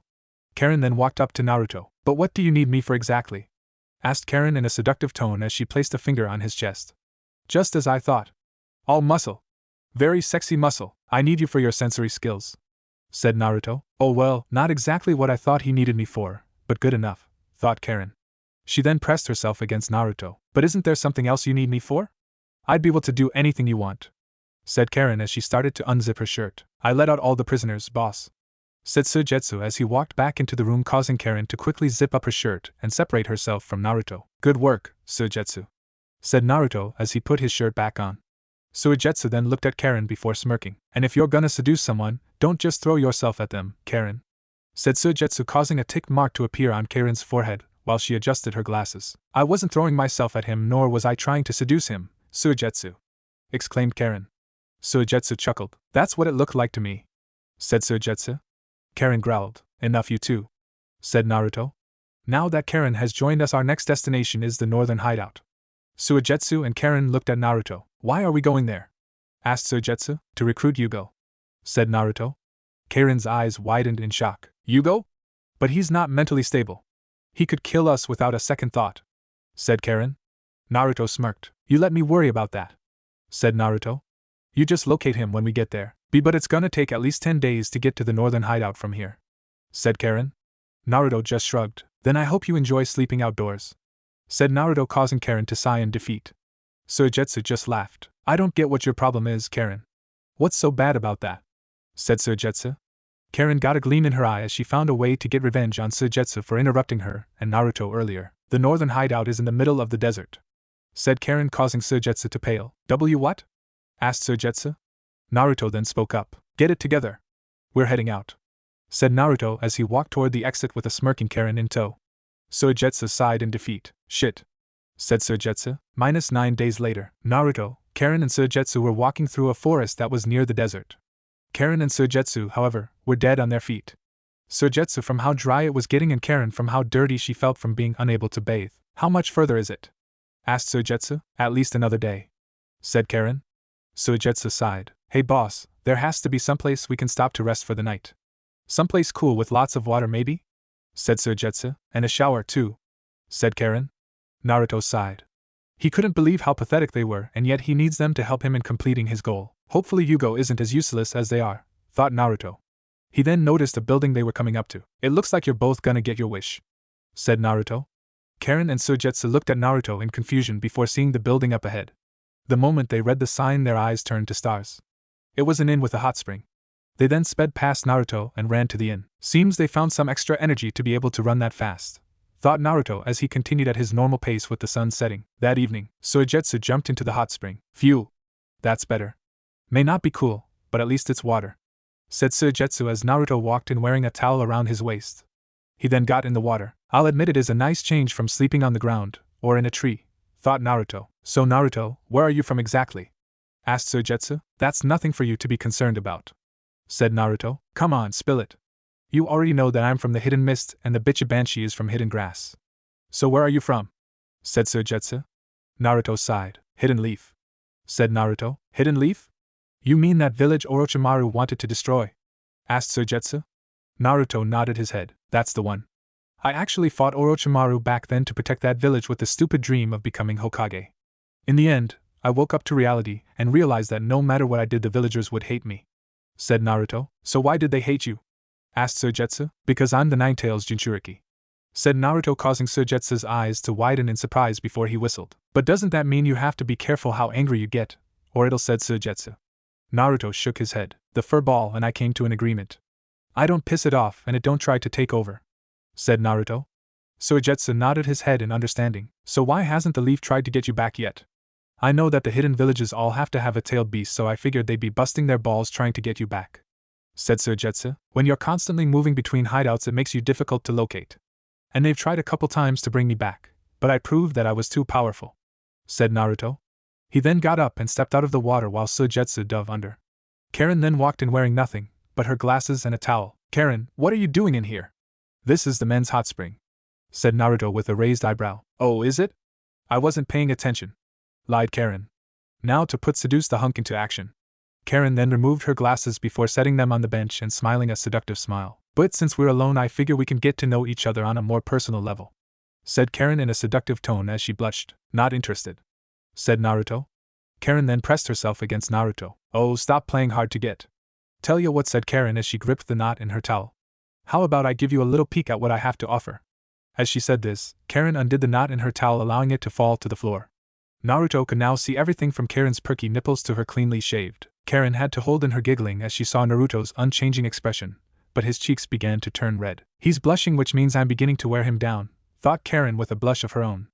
Well, what do you say, Naruto? At that moment, however, Suigetsu resurfaced. This is the live hello, exclaimed Suigetsu as he saw Karen's current lack of attire. Karen's eyes widened before she quickly snatched her towel off the floor and secured it around her petite form. SS Suigetsu? What the fuck are you doing in here? Screeched Karen as several tick marks appeared on her forehead. Suigetsu smirked as he leaned back in the water. This is the men's hot spring, Karen. So I could ask you the same thing, said Suigetsu. Karen growled. You idiot! Screamed Karen as she picked up a bucket and hurled it at him. Suigetsu's eyes widened before the bucket hit him in the head. Naruto, however, had slipped out during the ensuing chaos. Naruto sighed. Just a little longer. Just a little longer, and it'll be all over, thought Naruto as he made his way to his room. The next day, after redressing and paying for their stay, Naruto and his companions were back on their way. We should reach the northern hideout soon, so be ready for anything, said Naruto. Karen and Suigetsu nodded their heads. Right, they said in unison. Northern hideout. When they arrived at the northern hideout, they found that the inmates were out roaming. Naruto then turned to Karen. Karen, is Yugo with any of these inmates? Asked Naruto. Give me a minute, said Karen as she made a hand sign and closed her eyes. After a couple of minutes she opened them again. No, it seems Yugo isn't out here, said Karen. Suigetsu sighed. Well, at least that saves us the trouble of picking him out from all of them, said Suigetsu. These inmates are the result of Orochimaru's curse mark experiments, said Karen. He threw them here when the curse mark drove them to insanity. So far, there are only 7 successful curse mark bearers and 5 of them are dead. Suigetsu's eyes widened slightly as he remembered something. Say, Naruto, don't you have a dash? Asked Suigetsu before being interrupted. We'll just have to force our way through, said Naruto as he unsheathed his katana. Suigetsu gave a malicious grin as he grabbed his sword. Finally a chance to cut loose, said Suigetsu. Can I tear him apart? Naruto sighed. Just don't kill any of them, said Naruto. It was Suigetsu's turn to sigh. Fine, said Suigetsu before he and Naruto dashed toward the large group of curse mark test subjects. Karen, however, was blushing as she watched Naruto mow through them with ease. Oh, what a hunk! When he first came to Orochimaru I didn't think much of him, but now… Naruto Uzumaki, you will be mine one day, thought Karen as she began to daydream of a life with Naruto. Karen, said Naruto, waking said Kunoichi from her daydream. Huh, said Karen as she looked at Naruto. I said let's go, said Naruto as he sheathed his katana. Karen then looked around at all the unconscious inmates. Right, said Karen. Suigetsu, meanwhile, was snickering. She was so caught up in her perverted thoughts about Naruto that she never realized we were done, thought Suigetsu. However, a rock suddenly struck Suigetsu in the back of the head, causing him to fall face first into the sand. Karen, the one responsible, huffed as she followed after Naruto. Inside northern hideout, Naruto, Karen and Suigetsu, who recovered from the blow he took, walked through the northern hideout with Karen pointing out where to go. However, they soon came to a fork in the road. Which way now, Karen? Asked Naruto. Karen closed her eyes as she felt for Suigetsu's chakra. She then opened them before pointing left. He's that way, said Karen. About time, said Suigetsu as he started walking that way. However, as Naruto started heading that way, Karen grabbed his arm and pulled him down the hall on the right. What is it, Karen? Asked Naruto. Karen then looked at Naruto with a blush. Yugo is actually this way, said Karen as she pointed down the right hallway. Naruto looked at Karen with mild curiosity. Then why did you lie and say he was the other way? Suigetsu is going the wrong way, said Naruto. Karen puffed out her cheeks. Suigetsu is annoying, so I said that to separate us from him. He'll catch on eventually, said Karen. Naruto sighed, but decided to let it go. Then are we close? Asked Naruto. Karen nodded her head. Yeah, he's just a little further, said Karen. Then let's go, said Naruto as he started walking with Karen in tow. Meanwhile, Suigetsu, who was still going the wrong way, sighed. Hey Naruto, do we really have to recruit Yugo? I mean, we can always find someone else, said Suigetsu. When he didn't get a response, he turned around to find Naruto and Karen gone. That bitch, said Suigetsu with a growl. Later, Naruto and Karen walked down a hall before arriving at a large metal door. This is it. Yugo is inside, said Karen. Just so you know, Yugo is the source of all the curse marks. Naruto gave Karen a curious look. What do you mean? Asked Naruto. I mean, he has a special enzyme in his body that causes him to go berserk. Orochimaru captured him and extracted this enzyme from him and developed the curse mark from it, said Karen as she approached the door. As she grabbed the handle, however, Naruto grabbed her shoulder and moved her away from the door before gripping the handle and opening it. Suddenly, a figure with orange hair and matching eyes with a gray t-shirt and shorts came flying out of the room. The left side of his face was covered in black flame-like tattoos and his left eye was black with a gold iris. His left arm had morphed into a gray spiky club. You! I'll kill you first, shouted Yugo, Berserk State 1, as he lunged at Naruto and thrusted his left club-like fist at the rogue ninja. Naruto held up his arms to block the attack, but he and Yugo smashed into the opposite wall, causing smoke to shroud them. Naruto! Shouted Karen. Her eyes widened, however, when the smoke cleared to reveal Naruto in his curse-marked second state using his webbed hand-like wings to block the attack. He then spread his wings, forcing the berserking Yugo back. The curse mark then receded as Naruto put his shirt back on. Yugo, I'm not here to fight with you. I just want to talk, said Naruto, normal, as he pulled himself out of the crater in the wall. No talking. I'll kill you all, shouted Yugo as he lunged at Naruto again. Suddenly, Suigetsu appeared and blocked Yugo's attack with his sword before forcing him back. You might as well forget trying to get through to him. In his current state, Yugo only knows one thing, said Suigetsu as he had an evil grin on his face. I'm gonna enjoy tearing you apart. Ha ha ha ha ha. Let's go. I'm gonna break every bone in your fucking body, shouted Yugo. Enough, said Naruto. However, Yugo and Suigetsu ignored Naruto's order as they dashed at each other. However, just as they were about to reach each other, Naruto walked between them before white snakes came out of his sleeves and wrapped around the two of them, effectively stopping them. This is Orochimaru's dash, thought Suigetsu. Don't make me repeat myself, said Naruto in a warning tone of voice. Suddenly, the markings on Yugo's face receded as his left arm and left eye changed back to normal. Certain that they wouldn't attempt to attack each other again, Naruto released the jutsu, and the snakes receded back into his sleeves. Who are you? What do you want? Why am I out of my room? Asked Yugo, normal, as he began to panic. Karen sighed in relief. Now that his berserking urge has subsided, he is back to normal, said Karen. Naruto looked at Yugo. Yugo, I need your power. Come with me, said Naruto. Yugo shook his head. I can't. What if I lose control again? Said Yugo. I will stop the rampage if necessary. I will be your cage, said Naruto. Yugo looked at Naruto in disbelief. How can you stop the rampages? Only Kimimaro could stop them, said Yugo. Kimimaro is dead. He died for me, said Naruto. Yugo's eyes widened in recognition. Then you must be Naruto Uzumaki. Kimimaro told me how you were Orochimaru's chosen vessel. The one to replace him, said Yugo. Naruto nodded his head. That is correct. Now, will you come with me? Said Naruto. Yugo thought it over for a few minutes before answering. In a way, you're sort of like Kimimaro's reincarnation, said Yugo. Very well. I'll go with you. Good. Now let's get out of here and I'll explain why I need you three, said Naruto before he turned and began walking back to the exit with Karen, Suigetsu and Yugo in tow. Outside the northern hideout, Naruto and his companions made it out of the hideout before he turned toward them. The reason I've recruited you three is because I need your powers to help me achieve my goal. From here on, we move as a team. I'm not asking you to get along with each other. I'm saying that you at least need to cooperate. From here on, we will be known as Hibi, said Naruto. Hibi has but one objective: the destruction of Itachi Uchiha, Akatsuki hideout. The remaining members of the Akatsuki were gathered together. Suddenly, the image of the Akatsuki leader appeared. So what's with this emergency meeting? Asked Kisame. Orochimaru is dead. It seems the Nine-Tails Jinchuriki is responsible, said the leader.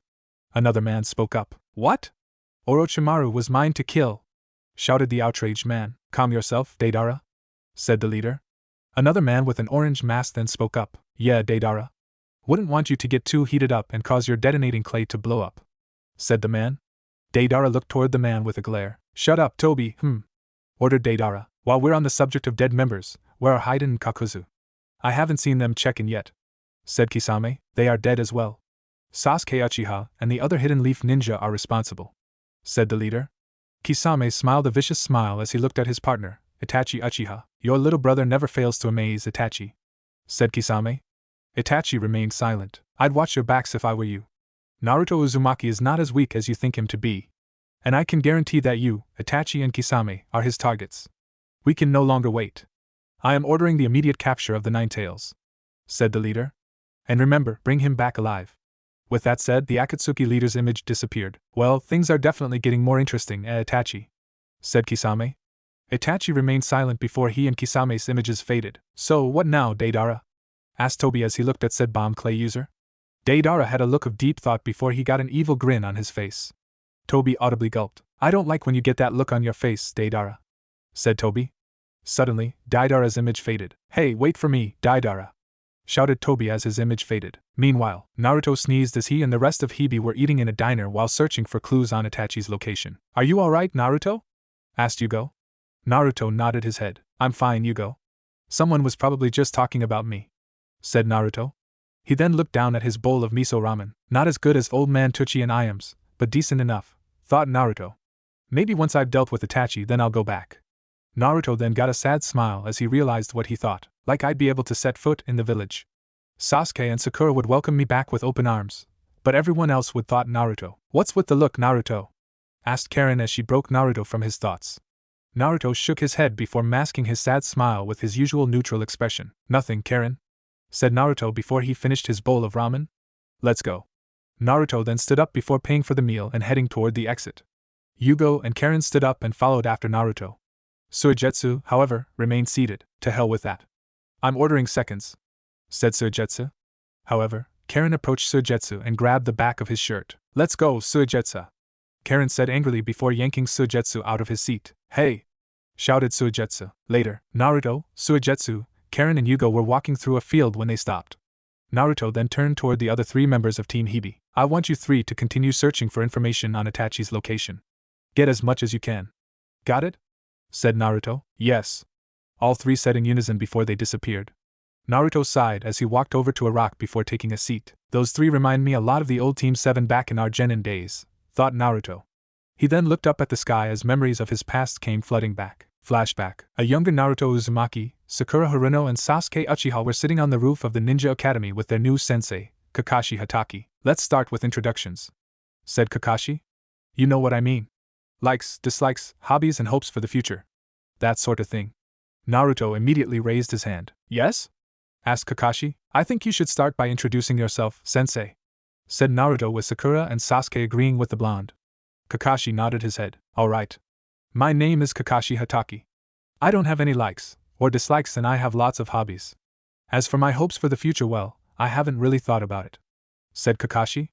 Naruto, Sasuke and Sakura all sweat-dropped with one thought in mind. That doesn't tell us anything. All we really learned was his name, all three thought. Kakashi then pointed toward Naruto. Alright. You in the orange? You're first, said Kakashi. Naruto gave a big grin. My name is Naruto Uzumaki. I like many types of ramen. My hobby is sampling the many different flavors. I hate the 3 minutes you have to wait after pouring the boiling water into the instant ramen cups, and my dream is, said Naruto, to become the Hokage, so then everyone will have to respect me. Oh boy, besides his dream this kid has got ramen on the brain, thought Kakashi before pointing at Sakura. You're next, Pinky? Sakura nodded her head. My name is Sakura Haruno. The things I like are, or the person I like is, looks at Sasuke and blushes. And my hobby is, looks at Sasuke and blushes again. My dream is to, looks at Sasuke, said Sakura. Sasuke gave Sakura a curious glance. Why do you keep looking at me? Asked Sasuke. Sakura's cheeks turned red before she giggled. And? Asked Kakashi. Sakura snapped out of her thoughts before continuing. And I absolutely hate Naruto. Sakura finished, causing Naruto to face-plant the ground. Why me? Naruto thought as he cried anime tears. Kakashi sighed. This one is too worried about boys to put in any serious effort, thought Kakashi before he pointed at Sasuke. And now we come down to you, Uchiha. Sasuke just folded his hands in front of his face as he glared straight ahead. My name is Sasuke Uchiha. I don't really like anything and I hate almost everything. My hobby is training, and what I have is not a dream, for I will make it a reality. I'm going to restore my clan and destroy a certain someone, said Sasuke. Naruto nervously gulped. I hope he doesn't mean me, thought Naruto. Kakashi nodded his head. Well, it seems I have a ramen-loving idiot, a fangirl, and a too serious Uchiha. I'm gonna have my hands full with these three, thought Kakashi. The Jonin then stood up. All right, meet at the training grounds early tomorrow morning, said Kakashi. Naruto quickly spoke up. Are we going on a mission? Asked Naruto. Kakashi shook his head. No, I'm gonna put you three to the test. All Jonin sensei put their students through a test before they are allowed to become ninja, said Kakashi. At this, Naruto grew a tick mark. Hey, you can't do that. We're already ninja, shouted Naruto. Sakura nodded her head in agreement. That's right. We became genin after we passed the final exam, said Sakura. Kakashi, however, chuckled. That exam is child's play. This exam is the true test to see if you are ready to be ninja. Also, it has a 66% failure rate, and if any of you fail, even one of you, then all three of you will be sent back to the academy, said Kakashi, causing Naruto, Sasuke, and Sakura's eyes to widen in shock. Oh, and don't eat breakfast tomorrow, or you'll throw up. See ya, said Kakashi before he disappeared in a swirl of leaves. Naruto, Sasuke, and Sakura all three looked at each other with one thought in mind. I have to pass. Flashback end. Naruto sighed as he closed his eyes. Back then, everything seemed so simple. Get stronger, become Hokage, and then I wouldn't be looked down on. But then, all this happened, thought Naruto as he grabbed his left shoulder where the curse mark was. After I got this curse mark, everything seemed to go to hell. Naruto then shook his head. This is no time to be regretting what is past. Itachi, I'll make you tell me what really happened the night the Nine-Tails attacked, thought Naruto. He then looked toward the forest as he felt a presence. Come out. I know you're there, said Naruto. Immediately, Deidara and Tobi appeared. We've been looking for you, Nine-Tails, said Deidara. Deidara, are you sure he's Nine-Tails? He doesn't appear to have 9 tails and he doesn't look like a fox, said Tobi. Deidara looked at Tobi with a glare. He's the Nine-Tails Jinchuriki. How the hell did you get into the Akatsuki, asked Deidara. Tobi scratched his head and thought. Luck? Said Tobi, causing Deidara to face plant the ground. Naruto's sweat dropped. And people used to call me an idiot, thought Naruto.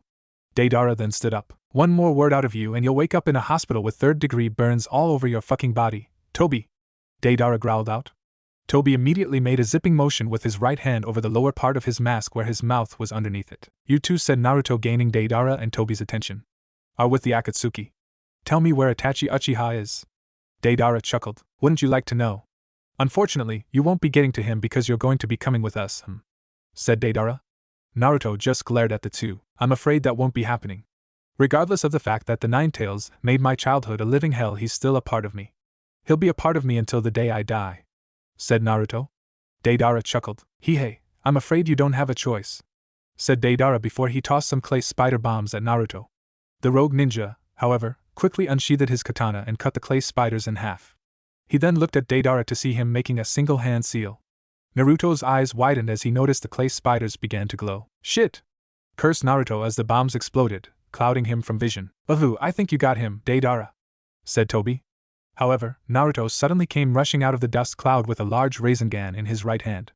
Deidara growled as he held up his right hand in a single-hand seal. As Naruto got close, he thrusted the Rasengan into Deidara's stomach, causing the clay user's eyes to widen in shock. Giant Rasengan! Shouted Naruto as the large Rasengan slammed into Deidara's stomach. The jutsu twisted the bomb clay user's stomach before the jutsu grew even larger, consuming Deidara. Tobi quickly leapt into a tree to escape the blast. Oh, Deidara, you idiot! You went and got yourself killed, shouted Tobi. Alas, I knew thee well. When the resulting dust cloud settled, however, Deidara was nowhere to be seen. Naruto looked around for the bomb clay user. Where is he? That wasn't strong enough to kill him. I need him alive to find Itachi, thought Naruto as he looked all over for Deidara. Would you shut the fuck up already, Tobi? Shouted a voice. Naruto and Tobi looked up at the sky to see Deidara riding a large clay dragon. Tobi sighed in relief. Deidara, you're alive. Oh, thank goodness. I was worried I was gonna have to find a new partner, shouted Tobi. Deidara's eyebrow twitched as a tick mark appeared on his forehead. Just shut up and get it ready, said Deidara. Aye, sir, said Tobi as he saluted before disappearing. Naruto just glared at Deidara before pointing his right hand toward him. Naruto's hand became encased in lightning before the electrical surge shot forward at Deidara. However, when it almost reached Deidara, it fizzled out. Naruto growled in irritation. Damn it! He's staying just out of reach, thought Naruto. Deidara then tossed a few clay birds at Naruto. The Nine-Tails Jinchuriki quickly backflipped to avoid the birds, causing them to collide with the ground and explode. Naruto looked up at the flying clay dragon and saw as a portion of the tail sunk inward before the mouth opened, revealing a miniature clay dragon. Deidara then fired the mini clay dragon at Naruto, but the Uzumaki quickly moved left to dodge. Predicting it, however, Deidara made a single-hand seal. The mini clay dragon then changed direction and followed Naruto. Just as it was about to hit him, Naruto quickly leapt back, causing the mini dragon to hit the ground and explode.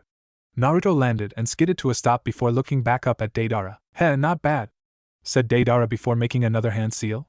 Another portion of the large clay dragon's tail sunk inward before it opened its mouth, revealing another mini clay dragon, but this one was larger than the last one. "However, this one has a little more bite to it," said Deidara before launching the mini clay dragon at Naruto.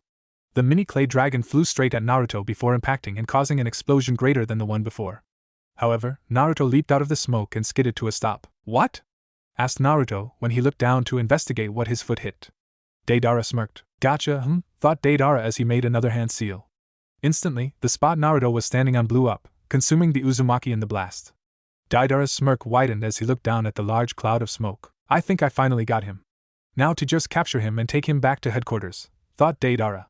However, his smirk fell when the cloud of smoke receded. Naruto was on one knee shirtless, but his hair was a sickly pale orange and reached down to his waist. His skin was gray, he had a black X on his face, his nails resembled claws, and he had two webbed hand-like wings protruding from his back. Naruto looked up at Deidara to reveal the whites of his eyes were black while the iris were red and his pupils were now slits. "Orochimaru's curse mark, huh? Didn't know it could grow wings," thought Deidara. He avoided the blast by flying upward, however, it seems the blast burnt his legs a little. Suddenly, a few feet away, the ground split open before Tobi popped out. "Hey Deidara! It's ready!" shouted Tobi. Deidara looked toward his partner and nodded. "Good, now get out of here," said Deidara. Naruto glared at Deidara. Guided missiles from the air and land mines from below. To top it off, he's staying just out of range of my attacks, thought Naruto, curse mark second state. Deidara chuckled. "It's the coordinated attacks from the air and the land mines from below that are preventing your movement," said Deidara. "That's the point of the C2 explosives. The ground is littered with landmines to keep you from moving around." Naruto just chuckled, causing Deidara to growl in irritation. "What's so fucking funny, asked Deidara. "Your little art is the only way you even stand a glimpse of a chance against me," said Naruto as he smirked. "Why don't you come down here and actually attack me yourself? Because honestly, your art is pathetic. It doesn't even have the right to be called art." Deidara's right eye twitched as he saw red, with Tobi. "Oh, if there is one thing you never say in front of Deidara, it's that his art is pathetic and shouldn't be called art," said Tobi from his perch in a nearby tree. He then looked toward Naruto. "What are you gonna do now, Nine-Tails?" said Tobi as a red gleam shone from the single eye hole in his orange mask. "With Naruto and Deidara." "You little shit! I'll show you that my art is better than anyone's," shouted Deidara as he made a single-hand seal. Another section of the clay dragon's tail sunk into the tail before it opened its mouth, revealing a mini clay dragon that was larger than the last two. Naruto's smirk fell as his webbed hand-like wings twitched. Deidara, however, noticed this. "Oh no, you don't! Die!" screamed Deidara as the large clay dragon shot the mini one at Naruto. The Nine-Tails Jinchuriki looked on wide-eyed before quickly grasping the handle of his katana. The mini clay dragon impacted with its target, causing a massive explosion. Once it settled down, all that was left was thick black smoke. "Did I get him?" thought Deidara. He then noticed Naruto's katana come spinning out of the smoke before impaling the ground. Deidara smirked as he figured he finally managed to put down the Nine-Tails Jinchuriki. Probably should have held back, but oh well. The leader can simply put the plan on hold until a new Nine-Tails Jinchuriki appears, thought Deidara. However, his smirk fell when he looked back down to find the smoke had cleared to reveal Naruto on the ground, still alive and missing his right webbed hand-like wing. "Still alive, huh?" said Deidara before shrugging his shoulders. "Oh well, you shouldn't have used your wings to shield yourself. Now you can't fly with just one wing, Naruto then held up his left fist and yanked it backwards, revealing a wire Deidara hadn't noticed him holding on to. Deidara looked behind him to see two demon wind shuriken coming right at him. He quickly made the clay dragon do a barrel roll to the right to avoid the incoming shuriken. The shuriken passed him as Deidara smirked down at Naruto. "Did you honestly think that would work?" said Deidara as the clay dragon opened its mouth to reveal another clay dragon that was twice the size of the last three. "Fuck capturing you! Die, Nine-Tails!" As he shouted this, the clay dragon shot the mini one at Naruto. Reacting quickly, Naruto leaped at his katana. Deidara's smirk widened. "Lateral movement? Whatever, it doesn't matter. Land mines, or missiles, Naruto Uzumaki is dead," thought Deidara. However, Naruto landed on his katana. He then looked up at a shocked Deidara as he stood on his right foot on the hilt of his katana before he held out his right hand and formed a Rasengan. Suddenly, 4 blades of wind nature chakra came out of the Rasengan before Naruto aimed it at the large clay dragon. He used his katana to check for landmines and create a foothold for himself, thought Deidara. Wind style, Rasen Shuriken! Shouted Naruto as he tossed the Rasen Shuriken at the clay dragon. Deidara's eyes widened in shock at the incoming jutsu. It's too fast to avoid, thought Deidara. He quickly leaped off his clay dragon and watched as the Rasen Shuriken struck it before turning into a large sphere of wind nature chakra. As he landed on the ground, Deidara saw his clay dragon being torn to shreds as though the jutsu were thousands of blades cutting it at rapid speeds. Naruto's curse mark receded back to its original spot on the left side of his neck. His features returned to normal, while his hair returned to its original spiky blonde and normal length.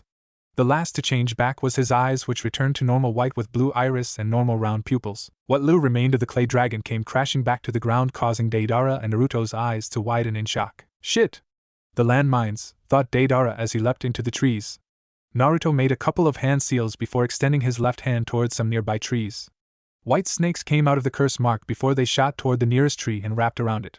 They then pulled Naruto away while he quickly grabbed his katana. The remaining pieces of the clay dragon hit the ground, causing the landmines to go off, resulting in multiple large explosions. When the explosion settled, Naruto looked around for Deidara while the snakes receded back into the curse mark.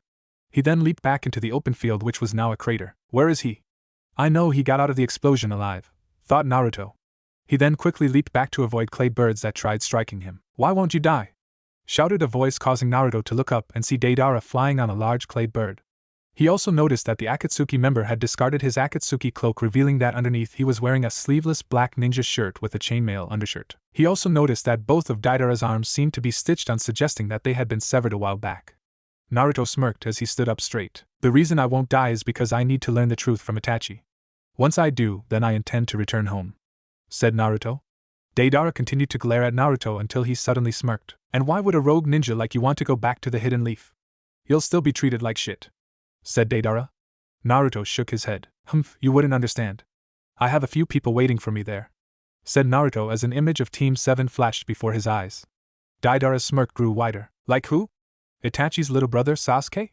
That guy acted like he was better than everyone else and wanted revenge on Itachi for the massacre of the Uchiha clan. Your old sensei Kakashi?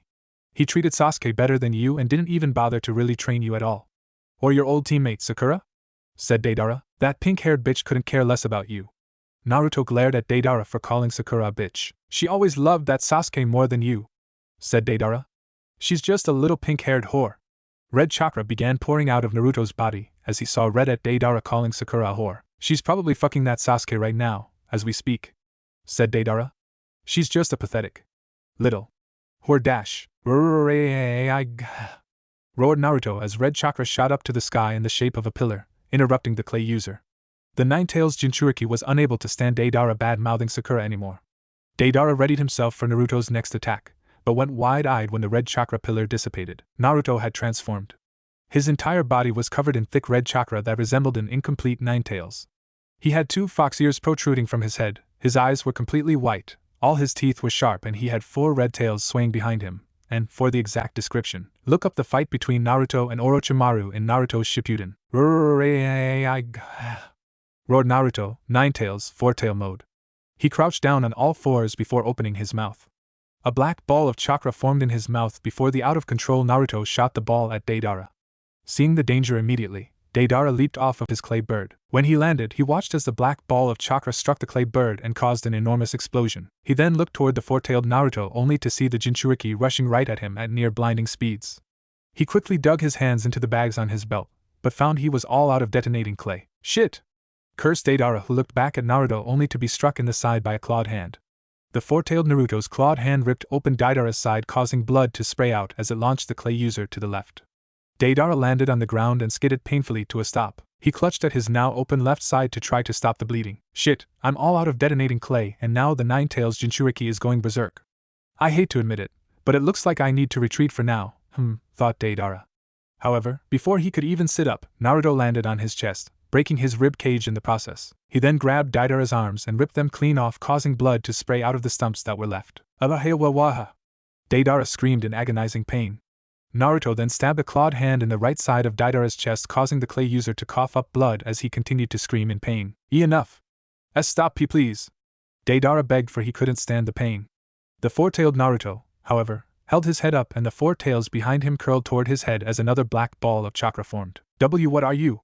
asked Deidara as he watched the sides of Naruto's mouth crack to allow him to open his mouth wider than humanly possible. The black ball of chakra fell into Naruto's mouth before the Jinchuriki slammed it shut.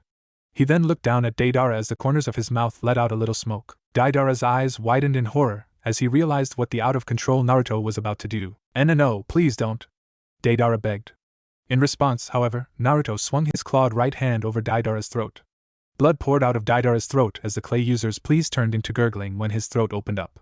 Naruto opened his mouth and then fired the black ball of chakra directly at Deidara, causing another enormous explosion. When the smoke cleared, it revealed an unharmed four-tailed Naruto standing on the remains of Deidara's shirt and the device that he wore over his left eye. Roared Naruto before the red chakra dissipated, leaving behind a slightly burned Naruto before he collapsed to the ground. With Tobi, who had witnessed all this transpire, sighed. Deidara should have known better than to provoke a Jinchuriki.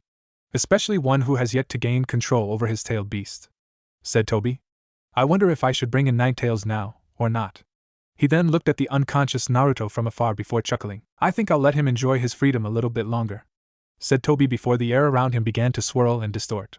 He then disappeared in the distortion. Later, Naruto, normal, regained consciousness and opened his blue eyes only to see the concerned faces of his fellow Hibi teammates. Are you all right, Naruto? Asked Karen as she gently helped the Jinchuriki sit up. I'm fine, said Naruto as he gripped his side. What are you three doing here? Suigetsu spoke up. Well, we were in town trying to get information on Itachi when we heard this huge-ass explosion. We all looked toward the source and saw this pillar of red chakra shooting into the sky. Since you're really the only one with that colored chakra, we thought you were in trouble and came running only to find you passed out here. Suigetsu explained. Naruto looked around the crater that was once an open clearing only to find the charred remains of Deidara's clothes and the device he wore over his left eye. That's right, said Naruto. I fought 2 Akatsuki members and killed one of them. The other one got away, I think. He then stood up, but lost his balance and leaned into Karen, much to the red-haired Kunoichi's pleasure. Naruto is shirtless and leaned against me. Yes, thought a blushing Karen. Naruto, you're seriously injured. We need to get you help, said Yugo. Naruto then had Karen help him sit back down. I know a few people who can help, said Naruto. The other 3 members of Hibi gave Naruto questioning looks. Who? They all asked in unison. Naruto bit his right thumb, causing a little blood to leak out. You'll see soon enough, said Naruto before he slammed his right hand on the ground. A summoning seal appeared on the ground before Team Hibi was shrouded in smoke. When the smoke cleared, they were gone. A cloud of smoke erupted from a seal that formed on the ground. When the smoke cleared, Team Hibi appeared. Karen, Yugo, and Suigetsu looked around at their surroundings to find lush grass, springs of water, and frog statues. However, what really got their attention was, hey, what the hell is with the friggin' gravity? Exclaimed Suigetsu, who found it difficult to move. Karen and Yugo also found it difficult to move. It's because the climate is thicker here on empty Mayaboku, said a voice. The 3 other members of Hibi looked around before they looked at Naruto, who was chuckling. Hey Sage Gramps, said Naruto. The 3 other members of Hibi looked at Naruto in confusion, who was still leaned against Karen, before he weakly pointed towards something. They followed where he was pointing only to find a small toad that was a turquoise green, had orange eyes with rectangular pupils, white hair in the middle of his head, and wore a tan hooded cloak. Naruto boy, what happened? Asked another voice that seemed panicked. Suddenly, a female purple toad with the same eyes as the male one and wore the same cloak appeared on Naruto's lap with a worried look. Hey Granny Toad, said Naruto as he smiled weakly at the female toad. The male toad, Fukasaku, spoke up. Naruto boy, what happened to you? Who did this? Asked Fukasaku. Naruto sighed. An Akatsuki member named Deidara. Don't worry, I beat him, said Naruto. He then blinked his eyes to get rid of the black spots he was starting to see. I'll explain later, but could you help me? I think I'm starting to lose. Naruto started before he passed out. The female toad, Shima, quickly leaped off of Naruto's lap. She then looked at Karen. You lass, do you know medical ninjutsu? Asked Shima. Karen looked at Shima in surprise before nodding her head. A little, yeah? Said Karen. Shima nodded her head. Good, then help me get Naruto boy into the hut. I'll need your help healing him, said Shima. Karen threw Naruto's right arm over her shoulders before gently lifting the unconscious Jinchuriki, albeit with difficulty due to the heavier gravity of empty Mayaboku, and began leading him to the hut with Shima leading the way. Later, after healing Naruto to the point that the Nine Tails healing factor could take over and finish the rest, Karen bandaged up Naruto's head, having bandaged his stomach as well. She then looked to Shima, who was wetting a rag to clean off the blood splatter on Naruto. Lady Shima, may I ask you something? Asked Karen. Shima looked at Karen and smiled. Of course, lass, said Shima as she cleaned off more of the blood splatter. What do you know about Naruto? I mean, why did he leave the hidden leaf? Asked Karen. Shima's smile fell as she sighed. Even though he claims that it's to get the truth about the Ninetales attack on the leaf the day he was born, that isn't the case. The real reason is because he just couldn't stand how he was treated in the village, said Shima. And the final straw was his teammate, Sakura, paying more attention to another teammate of his, Sasuke. He's always loved Sakura since the day he met her, but she loved Sasuke, so he kept his feelings for her a secret. Shima then glared. But then that bastard Orochimaru branded him with that horrible curse mark and corrupted that kind-hearted boy into what you see before you, said Shima. A young man who is consumed in his anger and just wanting to be accepted. Karen looked at the unconscious Jinchuriki with sadness. Naruto, thought Karen. Suddenly, the blonde stirred before opening his blue eyes. He then sat up. Take it easy, dear. You're still injured, said Shima. You need to lay back down and rest. Naruto looked at the female toad before smiling. It wasn't a real one, but one to put those he still considered close to him at ease. I'm fine, Granny Toad. I heal pretty quickly thanks to my condition, said Naruto. He then stood up from the bed only to bang his head on the low ceiling, causing him to cringe as he plopped back down on the bed. Son of a bitch, cursed Naruto as he rubbed his head. He was certain that he was gonna have a headache later after that. Karen sighed. Don't go getting yourself hurt for no reason, idiot. Karen berated Naruto. The Jinchuriki looked at Karen with his usual emotionless expression before his eyes widened in surprise as a certain pink-haired kunoichi appeared in Karen's place. Don't go getting yourself hurt for no reason, idiot. Naruto quickly shook his head and looked back to see Karen again. He then stood up, making sure to watch the low ceiling, and walked toward the front door. Naruto? Asked Karen in an attempt to get the young Jinchuriki's attention. However, he ignored her and opened the door before walking out. Outside, Naruto walked out to find that it was already dark. He scanned around the area before spotting Fukasaku sitting on a nearby rock and walked over to the elder toad. Ah, Naruto boy, it's good to see you're awake, said Fukasaku as he saw Naruto take a seat on the rock next to him. Thank you for helping me, said Naruto. I know you must have had second thoughts about healing me. Fukasaku sighed as he looked up at the moon. Naruto boy, while Ma and I don't approve of the path you've taken, we would never turn our backs on you. If anything, we toads are fiercely loyal to our friends, said Fukasaku. But I know you didn't just come here for medical aid. Naruto nodded his head as he looked up at the moon as well. I want you to teach me Sage Jutsu, said Naruto. I know I don't have any right to ask this, but my battle with that Akatsuki member showed me that I need more power if I want to stand a chance against Itachi.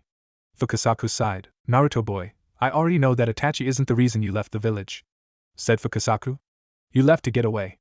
To get away from the hateful glares of the villagers and to get away from their criticism. And also to get away from a love unreturned. Naruto looked at Fukasaku with eyes wide in surprise before looking at the ground. Yeah, but I still couldn't, said Naruto. Fukasaku then looked at Naruto. Tell me, Naruto boy, what do you intend to do once you've dealt with Itachi? Asked Fukasaku. Naruto looked at Fukasaku for a few minutes before taking a deep breath and looking at the moon. Once I've dealt with Itachi, then I intend to return to the Hidden Leaf, said Naruto. I want to apologize to my old team for what I've done and everything I put them through. And I'll face whatever punishment the leaf passes on me. Fukasaku looked at Naruto wide-eyed for a moment before smiling. Perhaps the darkness hasn't completely corrupted you, Naruto boy, thought Fukasaku. He then stood up. In that case, we best get started, said Fukasaku. Naruto looked at Fukasaku in surprise before nodding his head. Right, said Naruto. The next day, Surgetsu was lounging in one of the lakes on empty Mayaboku, glad that it had so many wet spots to choose from. It was also heated so it felt like a hot spring. Sitting across from him was Yugo, who seemed to be relaxing as well. Ah, this feels great. No hunting information on Itachi, no fighting Akatsuki members and no red-headed banshee yelling, thought Suigetsu. He then heard a crack followed by someone cursing before looking over his left shoulder to see Naruto standing on a large spike, and somehow it didn't go through his bare feet, rubbing his head while Fukasaku, who was holding a cane, was berating him for something. He then watched as Naruto nodded his head and clenched his hands into fists before pressing them together and closing his eyes. Hey Yugo, said Suigetsu as he turned back toward the orange-haired man. What do you think Naruto's trying to do over there? He's been at it for hours with whatever he's trying to do. Yugo looked toward Naruto before looking back at Suigetsu. He's trying to learn how to use Sage Jutsu, said Yugo. Upon seeing Suigetsu's confused look, Yugo realized he would have to explain. Sage Jutsu is a special kind of jutsu that can only be performed with nature chakra, said Yugo. Suigetsu's confused look only grew. Nature chakra? What the hell is that? Asked Suigetsu. Yugo sighed. Nature chakra is the chakra of all the plants and animals. If one remains still and concentrates, then one can actually sense, and possibly, absorb the nature chakra. Yugo explained. Empty Mayaboku is rich with nature chakra. It's actually the source behind my violent urges. At this, Sujetsu's eyes widened a bit in surprise. Wait, if nature chakra is the source of your violent urges, then wouldn't it be bad for you to be in a place rich with nature chakra like here? Asked Sujetsu. Yugo nodded his head. Normally, yes. I talked to Lady Shima, though, and she said that, while my clan has been known to be thrown into murderous fits by nature chakra because we are unconsciously intaking nature chakra, empty Mayaboku is always peaceful and it seems to be containing my urges, rather than instigating them. Explained Yugo. Suigetsu nodded his head in understanding. Makes sense.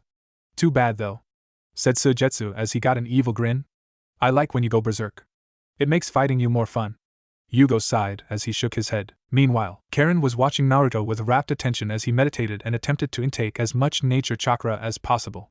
She saw as his eyelids and around his eyes turned orange, showing he was entering sage mode. However, his face started to turn into a toad's face, prompting Fukasaku to jump up and smack him on the head with his cane, breaking Naruto's focus and causing his face and eyes to change back to normal. Naruto hunched over and held his head in pain. Fucking son of a bitch! Naruto swore as he looked at Fukasaku with a glare, but said nothing more as he knew why Fukasaku kept hitting him to break his focus.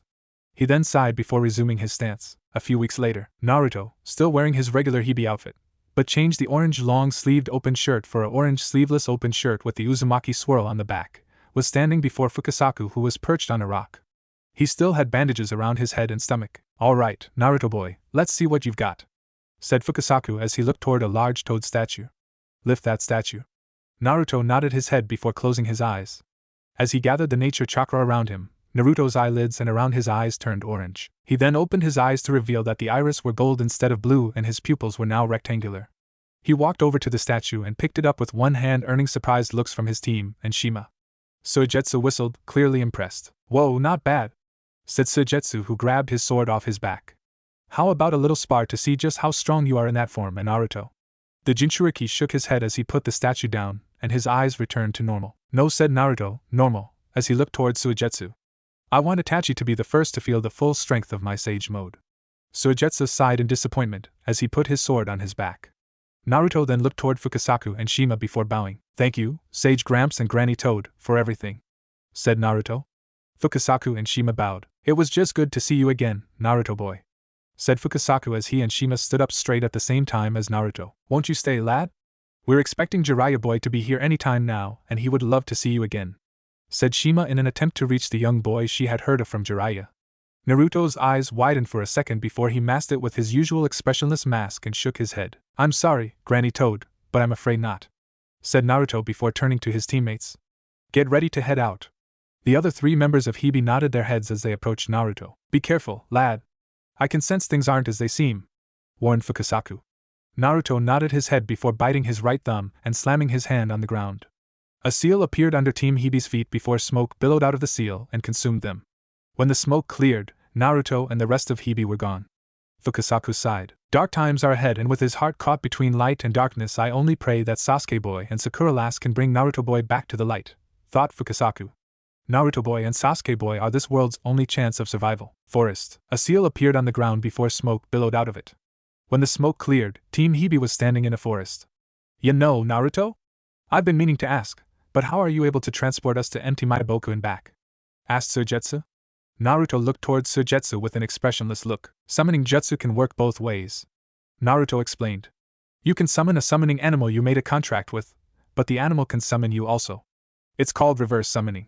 While I was training under Orochimaru, I tried summoning Gamabunta, the toad I made a summoning contract with, to see if I could still summon him. However, I accidentally wound up reverse summoning myself to empty Mayaboku instead. That's where I met Sage Gramps and Granny Toad. Karen and Suigetsu nodded their heads in understanding. Now I want you three to search for more information on Itachi Uchiha. I don't care how small the information is. Got it? Said Naruto. Karen and Suigetsu nodded their heads. Naruto, said Yugo. Naruto looked toward Yugo to see a bird on his shoulder. What is it, Yugo? Asked Naruto. I know this will sound stupid, but this bird told me that it's seen a man fitting Itachi's description here in the forest, said Yugo. Suigetsu sighed. You're right, Yugo. It does sound stupid. No, it sounds fucking stupid, said Suigetsu. How the hell can a bird tell you where Itachi is? How can you even understand a bird? Quiet, Suigetsu, ordered Naruto. Suigetsu looked at Naruto in surprise. What? I'm just stating the obvious, said Suigetsu. Naruto glared at Suigetsu. I said Naruto as his eyes flashed red for a second. Quiet. Suigetsu's eyes widened in shock as he slightly trembled in fear. That was real killing intent just now, thought Suigetsu, who quickly grabbed his water bottle and took a large swig of water to cool down. Karen blushed as she looked at Naruto with a look of desire. Wow, that was really hot. Nah, you too, thought Karen. Naruto then looked at Yugo. I want you and the others to continue collecting information on Itachi while I check out your lead, said Naruto.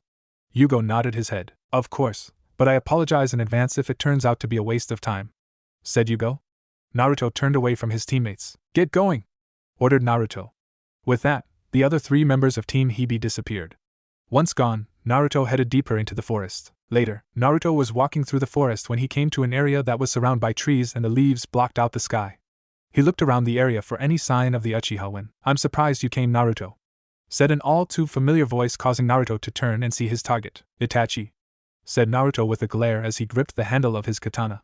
The rogue Uchiha looked at Naruto with an emotionless stare, his 3 Tomo Sharingan active. Tell me, Naruto, what do you hope to gain by learning the truth of the Nine-Tails attack from 16 years ago?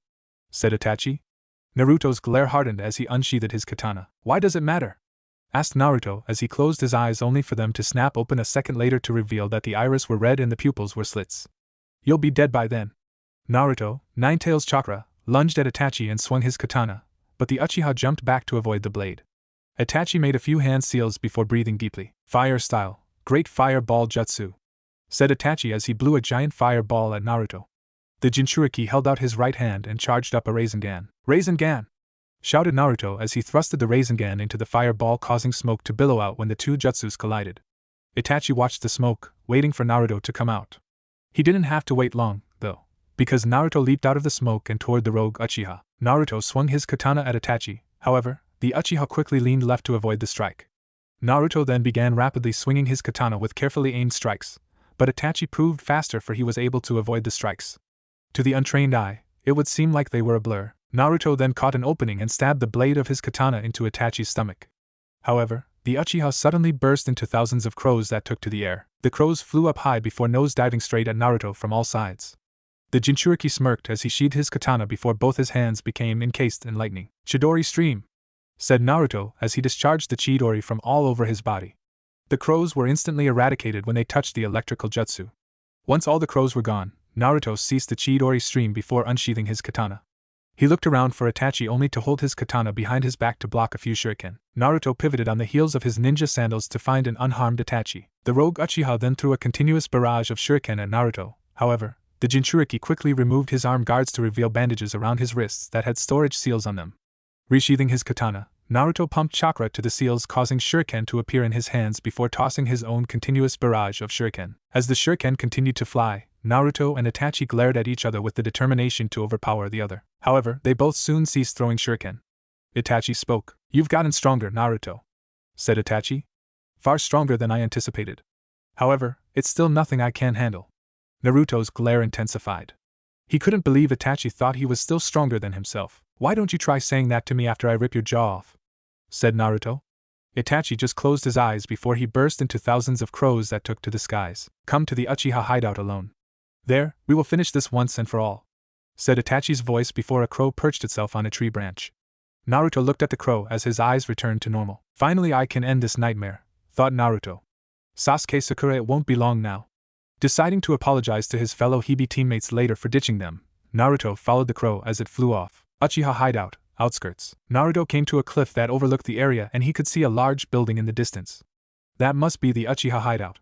The Uchiha must have hideouts all over the 5 great nations, thought Naruto. He then took a step forward before immediately turning on his heels and unsheathing his katana to face none other than Kisame Hashigaki. Well, if it isn't the Nine-Tails, said Kisame with his toothy grin. Naruto glared as his eyes flashed red for a second. Should have known Itachi would send you to at least weaken me, said Naruto. Kisame chuckled. Hehehe, as much as I would love to feed your chakra to shark skin, I'm afraid that isn't the case, said Kisame. I'm simply here to make sure no one interrupts you two's fight. Naruto continued to glare at Kisame, but he resheathed his katana. Whatever, but know this, said Naruto as he turned away from Kisame. If my team comes here and I find out you killed them while I was fighting, I will tear that smirk right off your fucking face. Got it, shark breath? Letting out just enough killing intent to get his point across, Naruto then leaped off of the cliff, landed on a tree branch and began making his way to the Uchiha hideout. Uchiha hideout, entrance hall. As Naruto walked through the entrance hall of the Uchiha hideout, memories of everyone he met along the way flashed before his eyes. Congratulations, Naruto. You pass. Iruka, I am made this medicine for Yu, Naruto. Hinata, ninja who abandon their village are scum, but ninja who abandon their teammates are worse than scum. Kakashi, in a way, you're like Kimimara's reincarnation. Yugo, well okay. Karen, I guess I do owe you for freeing me from that tank. Alright, I'm in. Suigetsu, give me that kunai, kid. Zabuza, what is it that you want to protect most? Haku, you will come back to visit, right? Aoi, I want to fight you the most, Naruto. Sasuke, don't go getting yourself hurt for no reason, idiot. Sakura, Naruto watched his memories flash before his eyes like a movie, and with each one that came and went, Naruto's resolve only strengthened. I will beat Itachi so that way everyone can smile and laugh again. And so that way no one will follow the same path I have walked. Thought Naruto come out, Itachi, Uchiha hideout, throne room. Naruto walked into the throne room of the Uchiha hideout to find Itachi seated upon the throne. I've finally found you, Itachi, said Naruto as he gripped the handle of his katana. The Uchiha opened his eyes to reveal his Mangekyo Sharingan was activate. You actually came. I'm honestly surprised, said Itachi. But before you attempt to kill me, let me tell you about who really instigated the Nine-Tails attack on the Leaf 16 years ago. Naruto's eyes widened in surprise that Itachi was gonna tell him the truth behind the Nine-Tails assault. The man behind the Nine-Tails attack was none other than Madara Uchiha, said Itachi. Naruto got a look of questioning. Madara Uchiha? Asked Naruto. Who the hell is that? Itachi leaned his elbow on the arm of the throne as he leaned his head against his fist. I should have expected you not to know who Madara is. You aren't of the Uchiha clan after all, said Itachi. Madara Uchiha is a former member of the Uchiha clan. He and the first Hokage, Hashirama Senju, were the founders of the village hidden in the leaves. Naruto's eyes widened in surprise once again at this news. You're saying that Madara Uchiha is the one who instigated the Nine-Tails attack 16 years ago? Asked Naruto. That's impossible. If he was one of the founders of the Hidden Leaf, then he would be dead by now. Itachi just looked on before responding. Your assumption that Madara is dead is false. He is very much alive, for he is an immortal man who plans to bring the world under his rule, said Itachi. He is also my mentor, and the one who aided me in the massacre of the Uchiha clan. Naruto's eyebrows furrowed in anger. You had no right to kill off your entire clan for the sake of power, said Naruto. They were innocent people. Itachi actually chuckled at this. Innocent? Is that what you believe? Asked Itachi. Having heard enough, Naruto stepped forward in challenge. I don't care what your reasons for killing off your clan were. Once I'm done with you, then I'll deal with this Madara Uchiha, said Naruto. But first, I want to see you dead at my feet. Me dead at your feet, eh? Said Itachi before he disappeared. He then reappeared behind Naruto with his back to the Jinchurikis. Let's get to it, said Itachi. Naruto smirked as his eyes flashed red for a second. The two drew a kunai each before quickly turning around, leaping back and tossing the kunai at each other. The kunai met in the middle and struck each other before Naruto quickly unsheathed his katana and dashed at Itachi. He swung his katana at Itachi, but the Uchiha leaned left to avoid the strike. Naruto, however, followed it up with another swing, but Itachi, predicting this, leaped back. As he landed on the ground, Itachi looked up in time to see several Naruto shadow clones appear. And I'd bet you thought I forgot about this Naruto special, didn't ya? With Rasengan's in hand. All the clones rushed at Itachi with their jutsu-using arms cocked back. Rasengan Mega Barrage! Shouted all the clones as they thrusted their jutsu-using arms forward. However, Itachi quickly wove through hand seals and took a deep breath. Fire style, great fireball jutsu! Shouted Itachi as he blew a large fireball at the clones. The fireball impacted with the shadow clones, causing a large explosion. Itachi watched the cloud of smoke for any sign of Naruto, but suddenly was blown to the left by a blow to the jaw. Itachi quickly righted himself and landed on the ground before skidding to a stop. He then looked up only for his eyes to widen slightly in surprise. There stood Naruto, but the area around his eyes were orange and his iris were gold with rectangular pupils. That's, thought Itachi. However, he didn't have time to contemplate Naruto's new power, for the Jinchuriki quickly charged a Rasengan in both hands and rushed at Itachi. As he reached the rogue Uchiha, Naruto thrusted both Rasengans into Itachi's stomach. Rasengan Barrage! Shouted Naruto as the jutsu impacted with Itachi's stomach. However, the Uchiha suddenly burst into thousands of crows. Naruto watched as the crows flew a good few feet from him before they reformed into Itachi. The Uzumaki growled in irritation as the curse mark overtook the left half of his face and caused the orange around his left eye to turn purple. Is that the best you've got? Asked Itachi with the same emotionless stare. I'll show you my rage, my hatred! Shouted Naruto, Sage Mode / Curse Mark First State, as his right hand became encased in lightning. He then rushed at Itachi and thrusted the Chidori forward, but the Uchiha again burst into thousands of crows. The crows flew away from Naruto before they reformed into Itachi. I need to cast Tsukuyomi on him. Once I've done that, then this battle will be over and the Ninetales will belong to Akatsuki, thought Itachi. However, when he looked back toward Naruto, he found the Jinchuriki was gone. Where did he? Thought Itachi as he looked around for the Uzumaki. His eyes then widened as he quickly looked up to see Naruto falling towards him with a Rasengan in his right hand. However, this one was different from the others because this one was encased in lightning. I made this jutsu just for you, Itachi! Shouted Naruto as he thrusted the lightning Rasengan at the rogue Uchiha.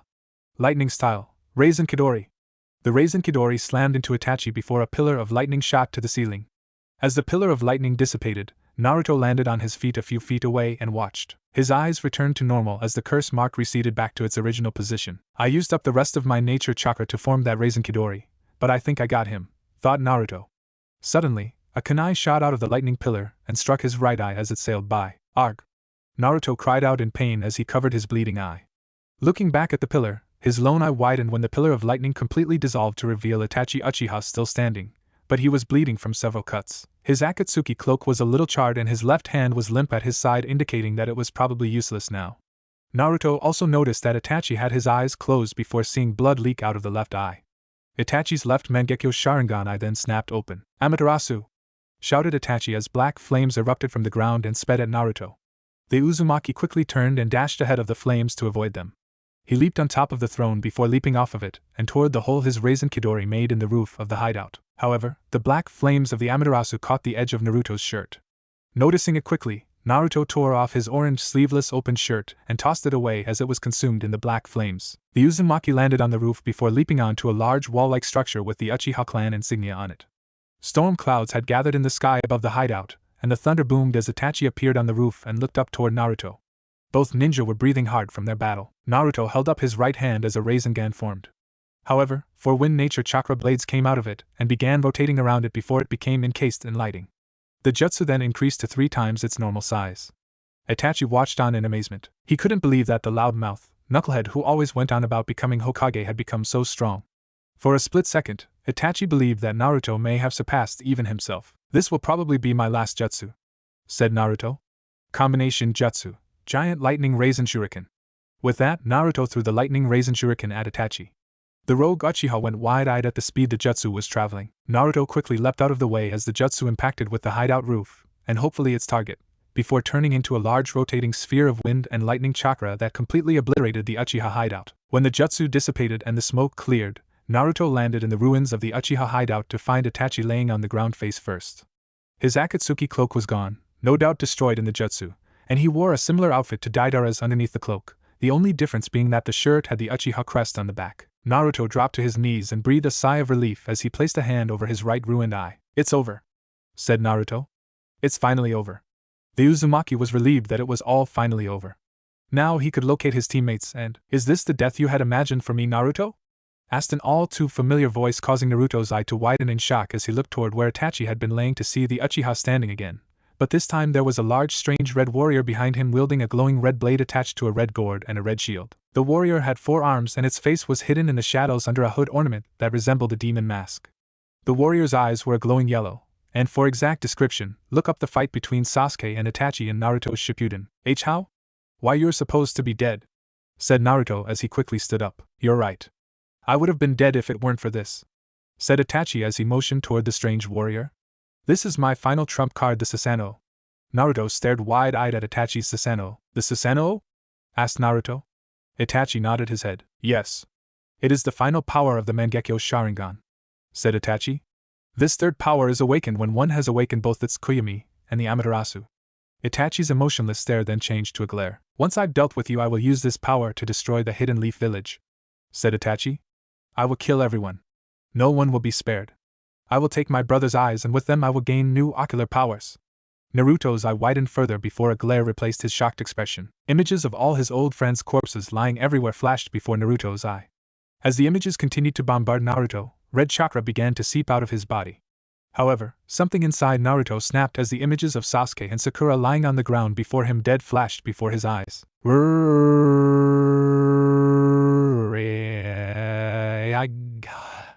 Screamed Naruto as a pillar of red chakra shot to the sky. Itachi watched on as the red chakra pillar dissipated to reveal Naruto in his nine-tails, four-tailed state. How much do you hate me? Asked Itachi. Suddenly, two more tails sprouted from Naruto and a fox skull formed on top of his head, while skeletal fox arms and paws formed on his arms and legs.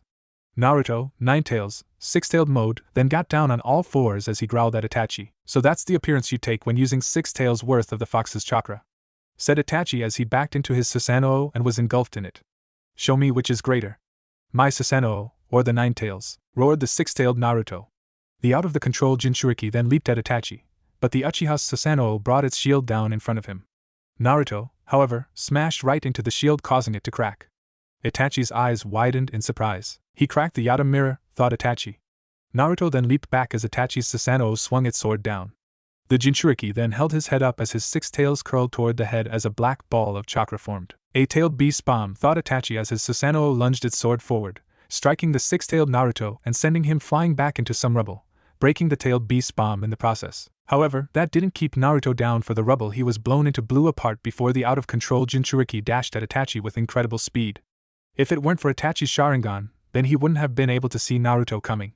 Naruto reached Itachi and swung a clawed hand at him, shattering the Yata mirror shield. Itachi's Susanoo, however, struck Naruto and sent the Jinchuriki flying back. The Susanoo then held out its upper left hand before strange red beads shaped like the tomos of the Sharingan appeared. Yasaka Magatama! Shouted Itachi as his Susanoo flung the beads toward Naruto. The Jinchuriki was struck by the beads and sent flying back further before landing in more rubble. Itachi watched the rubble for any sign of Naruto's re-emergence. However, he was thrown into a violent coughing fit, his body beginning to succumb to the effects of using the Susanoo and the overuse of his Mangekyo Sharingan. Once the coughing fit was over, Itachi looked toward the rubble with blurry vision. Suddenly 8 large tails emerged from the rubble, followed by a large fox with no skin, all the muscle exposed, and red eyes with slitted pupils. So you finally appear, nine tails, said Itachi. Roared Naruto, nine tails, 8-tailed mode, causing the entire area to shake from the force. Naruto's inner mind. Naruto, normal, was on his knees before the cage that kept the 9-tailed fox sealed inside him. The seal on Naruto's stomach had become a gaping hole as blood poured out. Ninetails chuckled evilly as it approached the bars of its cage. The 9-tailed fox was a large fox with orange fur and had red eyes with slitted pupils. Heh, that's it, Naruto. Give me your soul and I'll kill whoever you want, said Ninetails. Now rip this damn seal off and release me from this prison. Naruto stood, not in control of his actions, and walked over to the cage before floating up to the paper on the door with the kanji for seal on it. He then grabbed the paper and began to rip it off. I don't think so, said a voice as a man with blonde spiky hair, blue eyes and wore the standard Jonin uniform, but wore a white cloak with red flames at the bottom and a blue hidden leaf headband around his forehead, appeared. He grabbed Naruto's right arm that held on to the paper seal, breaking the Jinchuriki from his trance. Naruto looked at the man only to go wide-eyed. Fourth Hokage? Asked Naruto, who couldn't believe that the deceased fourth Hokage was here in his mind. Minato Namikaze, the fourth Hokage, looked at Naruto with a smile. Well, yes and no, said Minato. I worked my chakra into the seals so that I would appear the moment you sprouted the 8th tail, though, honestly, I'd hoped it would never come to this. At this, Minato's smile faltered slightly, but it brightened back up instantly. However, I got to meet my son as a young man. So it all evens out, said Minato. My, how you've grown, Naruto. Naruto stared at Minato in confusion. Wait, how the hell do you know my name? Asked Naruto. Ninetails roared in pure anger. You! Fourth Hokage, get your ass over here so I can rip you to shreds, roared Ninetails. Minato looked toward the infuriated Ninetails with a glare. Well, if that's how you're gonna invite someone, then I'll pass, said Minato before looking back at Naruto with a smile. Why don't we go somewhere more private? With that said, Minato snapped his fingers, causing the entire area to be bathed in bright light. As for how I know your name, well, that should be obvious. I did name you, after all, said Minato. Naruto's look of confusion only grew before everything clicked and his eye widened in shock. Then that means you're my Naruto trailed off, as everything began to sink in. Minato's smile only grew as he nodded his head. That's right. I'm your father, said Minato. Naruto continued to look at Minato in shock before a small smile formed on his lips.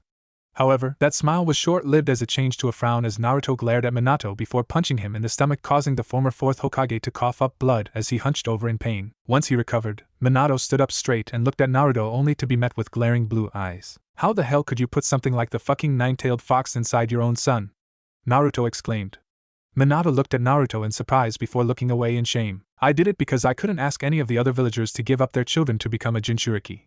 But most importantly, I did it because I thought you would be able to master the power of the 9 tails, said Minato. But I should have taken into account how much suffering you were gonna go through. That's why you've become a rogue ninja. Naruto's angry look turned to one of surprise. How the hell did you dash? Asked Naruto. I was able to see everything from your mind, said Minato. I've seen everything you've gone through. From your first day in the Ninja Academy to now. Naruto looked away from Minato with a glare. Then you probably hate me too, right? Asked Naruto. He then felt a hand on his head, causing him to look at Minato only to see the fourth Hokage smiling. Absolutely not. While I don't agree with the path you've chosen, nothing you could do would make how I feel about you change, said Minato. You are my son and I love you. Faults and all. Naruto's eye widened in shock at hearing his father's words. He looked into Minato's blue eyes, which were the same shade of blue as his own, and found no hint of deceit, only love and understanding. Naruto felt tears welling up in his eyes, but fought to keep them down. Dad? Asked Naruto, gaining Minato's attention. Is what Itachi said true? Did Madara instigate the Nine-Tails attack 16 years ago? Minato sighed as he nodded his head. While he wore a mask, I'm positive it was Madara Uchiha who caused the Nine-Tails to attack the leaf, said Minato. He then noticed that he was starting to disappear. Looks like my time is up. My chakra is running out, said Minato. Listen to me, Naruto. Dark times are ahead. Be wary of the masked member of the Akatsuki. Naruto's eye widened slightly at the mention of that Toby guy. Minato placed his right hand on the open seal on Naruto's stomach. I will rebuild the seal for the last time, said Minato. He then twisted Naruto's stomach, causing the Jinchuriki to wince in pain. When he removed his hand, the seal was back to its original swirl pattern. Thank you for everything, said Naruto. Dad. Minato smiled as he disappeared. Real world. Itachi stared at the now normal Naruto, who was panting with a few burns along his body from his use of the Nine-Tails chakra. How could he have mastered the Nine-Tails power, thought Itachi. No, he merely suppressed it. Suddenly, Naruto's eye turned red, with the pupil becoming a slit as the curse mark overtook his entire body. His hair grew to waist length and became a sickly pale orange. His skin turned gray. He had a black X on the bridge of his nose. His nails resembled claws and his canine teeth resembled fangs. Webbed hand-like wings protruded from his back. Naruto dropped to his knees as he grabbed his left shoulder. His remaining eye suddenly turned gold. I can lend you power, said a familiar voice in Naruto's head. Damn it! The chakra I was using to suppress Orochimaru is gone, thought Naruto. Nine-Tails chakra / curse mark second state, as his body began to convulse uncontrollably. I can't control Orochimaru. Suddenly, a large 8-headed white snake came out of Naruto's back. Orochimaru's 8-headed serpent jutsu, said Itachi. So it finally emerges. One of the heads opened its before Orochimaru emerged. Ha ha! Orochimaru laughed. Thanks to you, Itachi, this Jinchuriki brat's suppressing chakra is gone.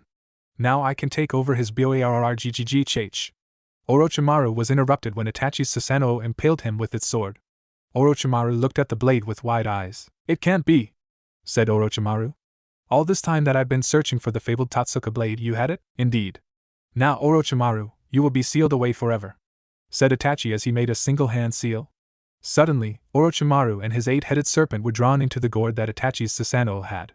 Once the vile snake Sannin was sealed and removed from Naruto, the Jinchuriki's features returned to normal and the curse mark faded away. Naruto, normal, sighed in relief now that he didn't have to deal with the constant pain in his left shoulder anymore. As he stood up, with great difficulty due to chakra exhaustion and the injuries he suffered while going berserk from the Nine-Tails influence, Naruto looked toward Itachi to see the rogue Uchiha limping toward him with his Susanoo still around him. It's over, said Itachi. Naruto's eye widened in fear, something he hadn't felt in years. Shit! What do I do? I'm all out of chakra and I don't have the curse mark anymore, thought Naruto. He then got a look of determination as he unsheathed his katana. He ran at Itachi and stabbed the blade of his sword into the Susanoo. However, it quickly repelled the blade, knocking it from Naruto's hand. The force of the repulsion launched Naruto back. He landed on the ground hard before quickly pushing himself to his feet. Damn it, thought Naruto before he pulled out a kunai with a bomb tag attached to it. Fine. I'm desperate. With that, Naruto hurled the kunai at Itachi. It struck the Uchiha's Susanoo before the bomb tag blew up. However, when the smoke cleared, it revealed Itachi to still be stand, albeit barely, with the Susanoo still active. Naruto went wide-eyed in fear as he backed away from the approaching Uchiha. However, his back hit something, causing him to look away for a split second to see it was a wall. Naruto looked back toward Itachi to see the Uchiha getting closer and closer. As Itachi neared Naruto, he reached out with his right hand. And now Naruto, you, said Itachi.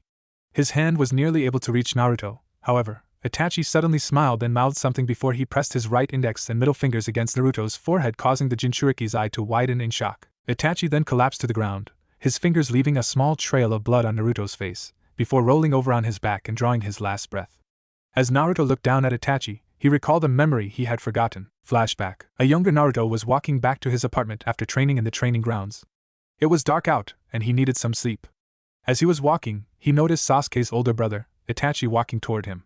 He only knew Itachi because of how Sasuke always talked about him, and had only met him a couple times in person. "Hey Itachi," said Naruto as he approached the young ANBU captain.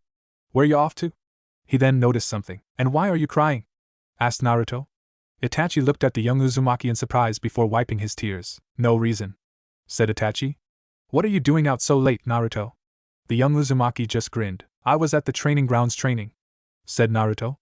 "I've gotta get stronger if I'm gonna become Hokage one day." Itachi smiled a sad smile as he nodded his head and poked Naruto's forehead with 2 fingers. "I'm certain that one day you'll become an amazing Hokage, Naruto," said Itachi as he activated his Mangekyo Sharingan. Naruto gave Itachi a questioning look before everything went dark. Flashback end. That explains why he was crying, thought Naruto. That was the night however, Naruto didn't get to finish that thought, for his body succumbed to its injuries, and he collapsed to the ground unconscious. A swirling distortion then formed before Tobi appeared. He looked down at the unconscious Ninetales Jinchuriki, and then at the dead Uchiha. "So you actually beat him," said Tobi. "Now what to do with you, Ninetales?" Tobi then picked up Naruto's unconscious form with ease and slung him over his shoulder before disappearing via the distortion. Sometime later, Naruto's left eye cracked open and he found himself in a place he didn't recognize. Sitting up, Naruto found himself in a dimly lit room, the only source of light being a candle sitting beside him on the nightstand. "Where am I?" thought Naruto. "It's good to see you're awake, Naruto Uzumaki," said a voice, causing Naruto to whip his head to the left and see Tobi leaned with his back against the wall and his arms crossed over his chest. "You're that Tobi guy that was with Deidara?" said Naruto. Tobi nodded his head. "Yes, but before you jump to conclusions, I do not seek vengeance for Deidara's death," said Tobi. "I brought you here and tended to your injuries." At this, Naruto looked at himself to find his torso and his arms bandaged. He then felt his forehead and found that his head was bandaged as well as his damaged right eye. "Then why did you bring me here?" asked Naruto. "You could have just extracted Ninetales from me in my weakened state." Tobi nodded his head at this. "True, but I brought you here to tell you the truth," said Tobi. Naruto gave him a questioning look. "The truth?" asked Naruto as Tobi pushed off the wall. "Yes, the truth," said Tobi. "Of the Uchiha clan massacre and of the purpose of the Jinchuriki." Naruto's eyebrows flew into his hair before they furrowed in anger. "Firstly, why would I care about the truth of the Uchiha clan massacre? And secondly, I don't care about the true purpose of a Jinchuriki," said Naruto. Tobi chuckled. Heh, then perhaps if I reintroduce myself, then maybe you'll listen," said Tobi. He then grabbed a hold of his orange swirl mask. "You know me as Tobi, but that name is just an alias," said Tobi as he moved his mask off his face just enough to where the right side of it was visible. It was twisted in a swirl similar to his mask. He then opened his right eye to reveal a 3-tomo Sharingan. "My name is Madara Uchiha," said Tobi, causing Naruto's eye to widen in shock. However, Naruto's left eye turned into Itachi's left Mangekyo Sharingan eye. Madara's visible eye widened before he was set ablaze by the Amaterasu. "Ahergargak." Madara screamed in agonizing pain as he backed away into the darker part of the room. Naruto cringed as his left eye changed back to normal, and he covered it. What the hell?" asked Naruto. He then heard chuckling before Madara walked back into the candlelight, his mask fixed back over his face and seemingly unharmed. "It would seem Itachi wanted to make sure I didn't speak to you, so he transferred his power to you and made it to where the Amaterasu would kill me the moment I showed you my Sharingan," said Madara.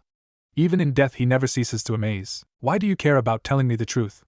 asked Naruto as he glared at Madara. "You're the one who caused the Ninetales attack 16 years ago." Madara chuckled at this. "True, but the 4th Hokage stopped me, so it doesn't matter," said Madara. "What matters is the here and now." Naruto scoffed. "Spare me and just get the extraction over with," said Naruto as he looked away. "The real reason Itachi killed his entire clan wasn't because he wanted power," said Madara as he chose to tell Naruto whether the Jinchuriki wanted to hear it or not. "It was because the Uchiha clan were planning a coup d'etat against the Hidden Leaf." This caught Naruto's attention as he looked at Madara with a questioning look. "Why would the Uchiha clan want to turn against the Hidden Leaf?" asked Naruto. He just couldn't believe that Sasuke's clan would want to turn against the very village they helped found. They felt that they were slowly having their power over the village stripped away from them, explained Madara. However, Itachi was against this. He pleaded with his parents, who were the leaders of the coup, but they wouldn't listen. They were willing to make the Leaf vulnerable with infighting to get their power back. Other villages would see the Leaf in its weakened state due to the coup and attack. And if that were to happen, then the Hidden Leaf would fall. Naruto glared down at the sheets of his makeshift bed. "Did Sasuke know about it?" asked Naruto. Madara shook his head. No, he was too young at the time and his parents didn't want him involved should the coup fail, said Madara. Eventually, Itachi found himself torn between his clan and his village. But in the end, he chose his village over his clan. This caused Naruto to look back at Madara with surprise more than evident in his eye. The third Hokage, Hiruzen Sarutobi, gave Itachi the mission to wipe out the Uchiha clan, said Madara, causing Naruto's breath to hitch in his throat. He couldn't understand why Old Man Third would give an order like that. Yeah, the Uchiha's coup was a big threat, but surely there were other options besides destroying the Uchiha clan, and so, he killed every man, woman and child of the Uchiha clan. Even his own parents, but alas, he could not kill his little brother. To him, Sasuke's life was more precious than even the village, said Madara. He walked the path of darkness and accepted his fate. He intended for his little brother to kill him, but when he found that his brother was slowly letting go of his thirst for vengeance, he turned to you. Naruto's eyebrows disappeared into the bangs of his hair. Why me? Asked Naruto. Madara chuckled. Hehehe, because you had Orochimaru's curse mark, and it was tearing away the mask you put up every day to hide your true emotions. He knew how you were treated, so he thought that if the Ninetales Jinchuriki could kill the one who destroyed the Uchiha clan, then maybe the village would treat you better, said Madara. But he never considered the idea that you would leave the village, and so he died praying that no one would find out the truth, said Madara. Naruto looked at his hands, unable to believe he took the life of a man who didn't truly deserve what he got. All he did was try to protect the village he loved, and in the end his reward for everything was death. As for the purpose of a Jinchuriki, said Madara, gaining Naruto's attention, they are meant to be nothing more than weapons for war. Weapons without a will of their own, and if they dared to try an act of their own free will, then the tailed beast they contained would be extracted, killing the Jinchuriki, and it would be placed inside a more cooperative vessel. Naruto's eyebrows once again disappeared into his hair. I was nothing but a weapon to the leaf? The very village I wanted to become Hokage of saw me as nothing but a weapon, thought Naruto as he looked back down at his hands in his lap. However, said Madara, if you had the power of the Uchiha clan, I can assure you that you'd be free to do as you please, without any worry whatsoever. I can give you the power of the Uchiha, and all I ask in return is that, when the time comes, you lend me the power of the Nine Tails. Madara then placed his gloved right hand on Naruto's left shoulder. What do you say? Asked Madara. Naruto continued to stare at his lap while letting all this information sink in. However, he then looked toward the wall ahead of him with a glare. Several weeks later, Team Hibi was on cliff overlooking the sea. Yugo was standing a few feet away from Naruto, while Suigetsu was seated on a rock. Karen was seated on the ground. Madara, who had housed Team Hibi, was watching Naruto as the Jinchuriki was overlooking the ocean with the sun setting in the distance. Naruto's outfit hadn't really changed other than the fact that he now wore a orange short-sleeved zip-up shirt with a high collar that he had zipped up to the middle of his torso. It also had the Uzumaki swirl on the back. Naruto's hair had also grown a little longer to where the bangs now slightly obscured his eyes from vision. However, the Jinchuriki was silently crying as tears ran down his face. Why was he crying, you ask? Well, while he was recovering, Madara had informed him that the leaf had sent Jiraiya to the village hidden in the rain and that he had died at the hands of Pain, the figurehead leader of the Akatsuki. Madara told Naruto that he had informed Pain not to kill Jiraiya, but Pain had no choice when he had given Jiraiya many chances to leave with his life, and the Toad Sannin refused and instead attacked the figurehead leader. Madara claimed the leaf knew that Jiraiya most likely wouldn't survive, but sent him regardless. Now a heartbroken Naruto stood on the cliff silently weeping for the only father figure he had had in his life. Karen, worried for her team captain, stood up and approached him carefully. Naruto, are you okay? Asked Karen. We of Hibi. Naruto began, causing Karen to stop in her tracks after only taking 2 steps. Have shed the skin of the snake and have taken the form of a fox. From now on, we will be known as Kitsune. Naruto raised his head a little. Team Kitsune has but one goal, said Naruto. He then opened his eyes to reveal a Mangekyo Sharingan in his right eye. Naruto's Mangekyo Sharingan was 3